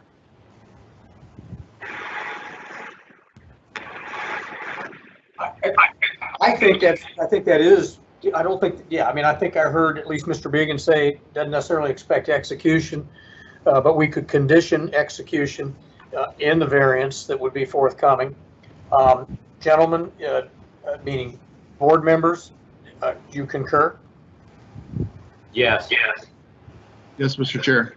Yeah, look, I agree too, but in worst case scenario that you're basically, this owner across Pearl Street is guaranteeing to provide you this backup power. So if they go out of business and they leave town, somebody has to maintain a generator for you. I'm assuming. So I'm not sure how you handle that, but that's got to be covered somehow. That's why the attorneys get paid the big bucks. I mean, if it was my house and, I had to rely on your house to give me power, I don't know if I could, would feel comfortable doing that, so. I just want to let you know that the lawyer pay on this board is exactly the same as the architect pay. Okay, Mr. Fisher, are you comfortable if we kick this can down the road, allow your client to start that process? And we can work on a schedule that's as aggressive as you want to. We can set you down in our next hearing if need be. When is the next hearing? Susan, next hearing. 30th or something? July I'm sorry? 30th. That's right. July 30th. I would defer to Kyle on this, but I think that's what we would prefer, to move to July 30th. We can have, get some easements together, to address the concerns. Okay, I think that's probably what, but let me hear from Marshall Sanders and Mr. Ghosh on that concept. Mr. Chair, this is Amit. I'll be comfortable with that too, and I thank you for pursuing that. And now it might take a little bit of time for me to send that to the city attorney's office and get some feedback, but we can shoot for July 30th and see if we can achieve that. Mr. Chair, if I may, there's another smaller matter, but I may as well bring it up. Okay. And we were not aware, but we did tell Mr. Samuelson this last week. We came to find out that this generator yard also houses a trash compactor. And to us, to Columbus Fire and to Columbus Building, that's a concern because trash compactors are a fire risk. So we asked for a separation between the trash compactor area and the generator and the fuel tank area. And if Mr. Samuelson could speak to that, we'd appreciate it. That would require.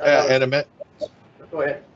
Yeah, we agreed with the assessment that there's a proximity issue there. There were a number of items discussed, but we're not, this is kind of a detail of how we figure out how that whole yard comes together. But there was discussion about a fire resistant tank for the generator or proximity by moving the generator or that compactor to the north or to the left of the screen to create a separation between those things, or create a separate yard for trash away from the generator itself. So that came up last week, and we are going to address that to Amit's satisfaction.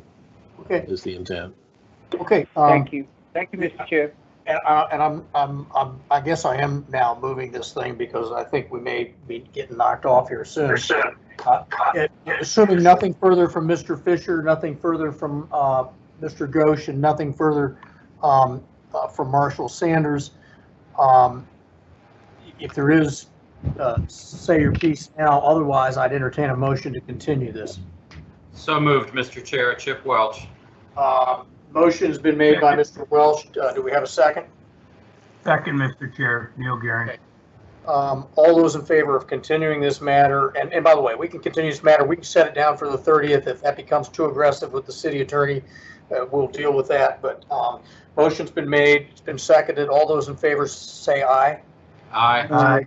All those opposed say nay. Mr. Fisher and Mr. Ghosh, Mr. Marshall Sanders, Mr. Samuelson et al. matters continued. Best of luck. Hopefully we can get this thing on track for you and move forward. Thank you. Thank you, Mr. Chair. Okay, we stand adjourned on that hearing. Susan had indicated that we had, about 4 minutes ago, that we had been running the tape for like 4 hours and 50 minutes. So we're probably going to get cut here. But we had approved the minutes already from June 15th and June 16th. I'm not sure if Sam was still on when we approved the minutes, so we may want to do that again. Okay, let's just do it. Do I have a motion to approve the minutes for June 15th and June 16th? So moved, Mr. Chair. All those in favor say aye. Oh, no, we have a second. Second from Neil. Second from Neil. Okay, all those in favor say aye. Aye. Aye. Opposed? Those minutes have been reapproved. We established dates. Sam, were you on for when we discussed dates for August? Did we lose him again? No. Oh, I was not on for August. you were? I was not. Okay. We established dates for August 10th. What was those, Susan? August 11th and 17th and 18th. Correct. Did you get that, Sam? I did. Okay.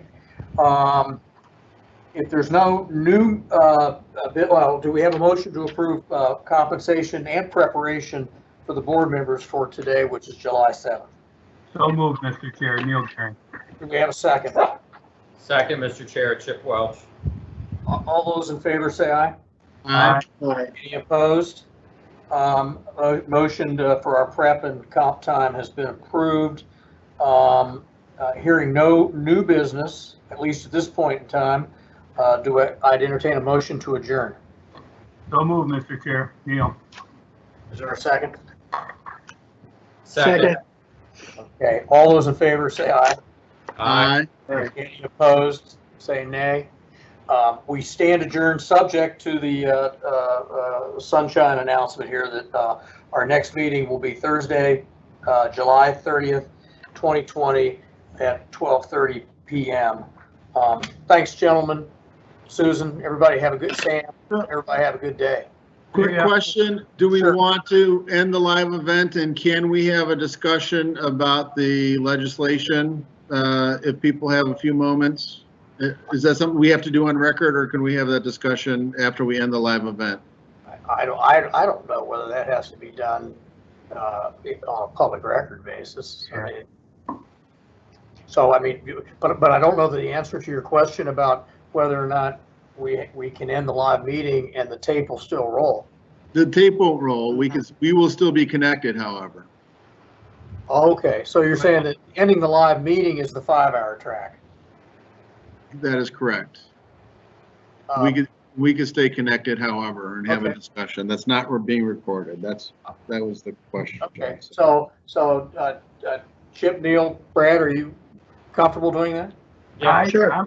I'm comfortable, but I cannot hang around. I've got another engagement, so you guys can do it without me. Lunch at Johnny's or something? Where's lunch? Yeah, I I'm got my sorry, back- we have somebody still on. Okay. Also, Brian from the last case is still Yeah. on, Yeah, he's still on. and we have 3 attendees. Okay, that's fine. No. So, I've got yeah, to go, we Tom. can hang on. So if I go ahead and end the live event, we'll stay on, and Sam will be able to leave as well. All right, see you guys. Thanks. Bye, Neil. All right, the time is approximately 12:37. We're going off the record. Thanks, Sam.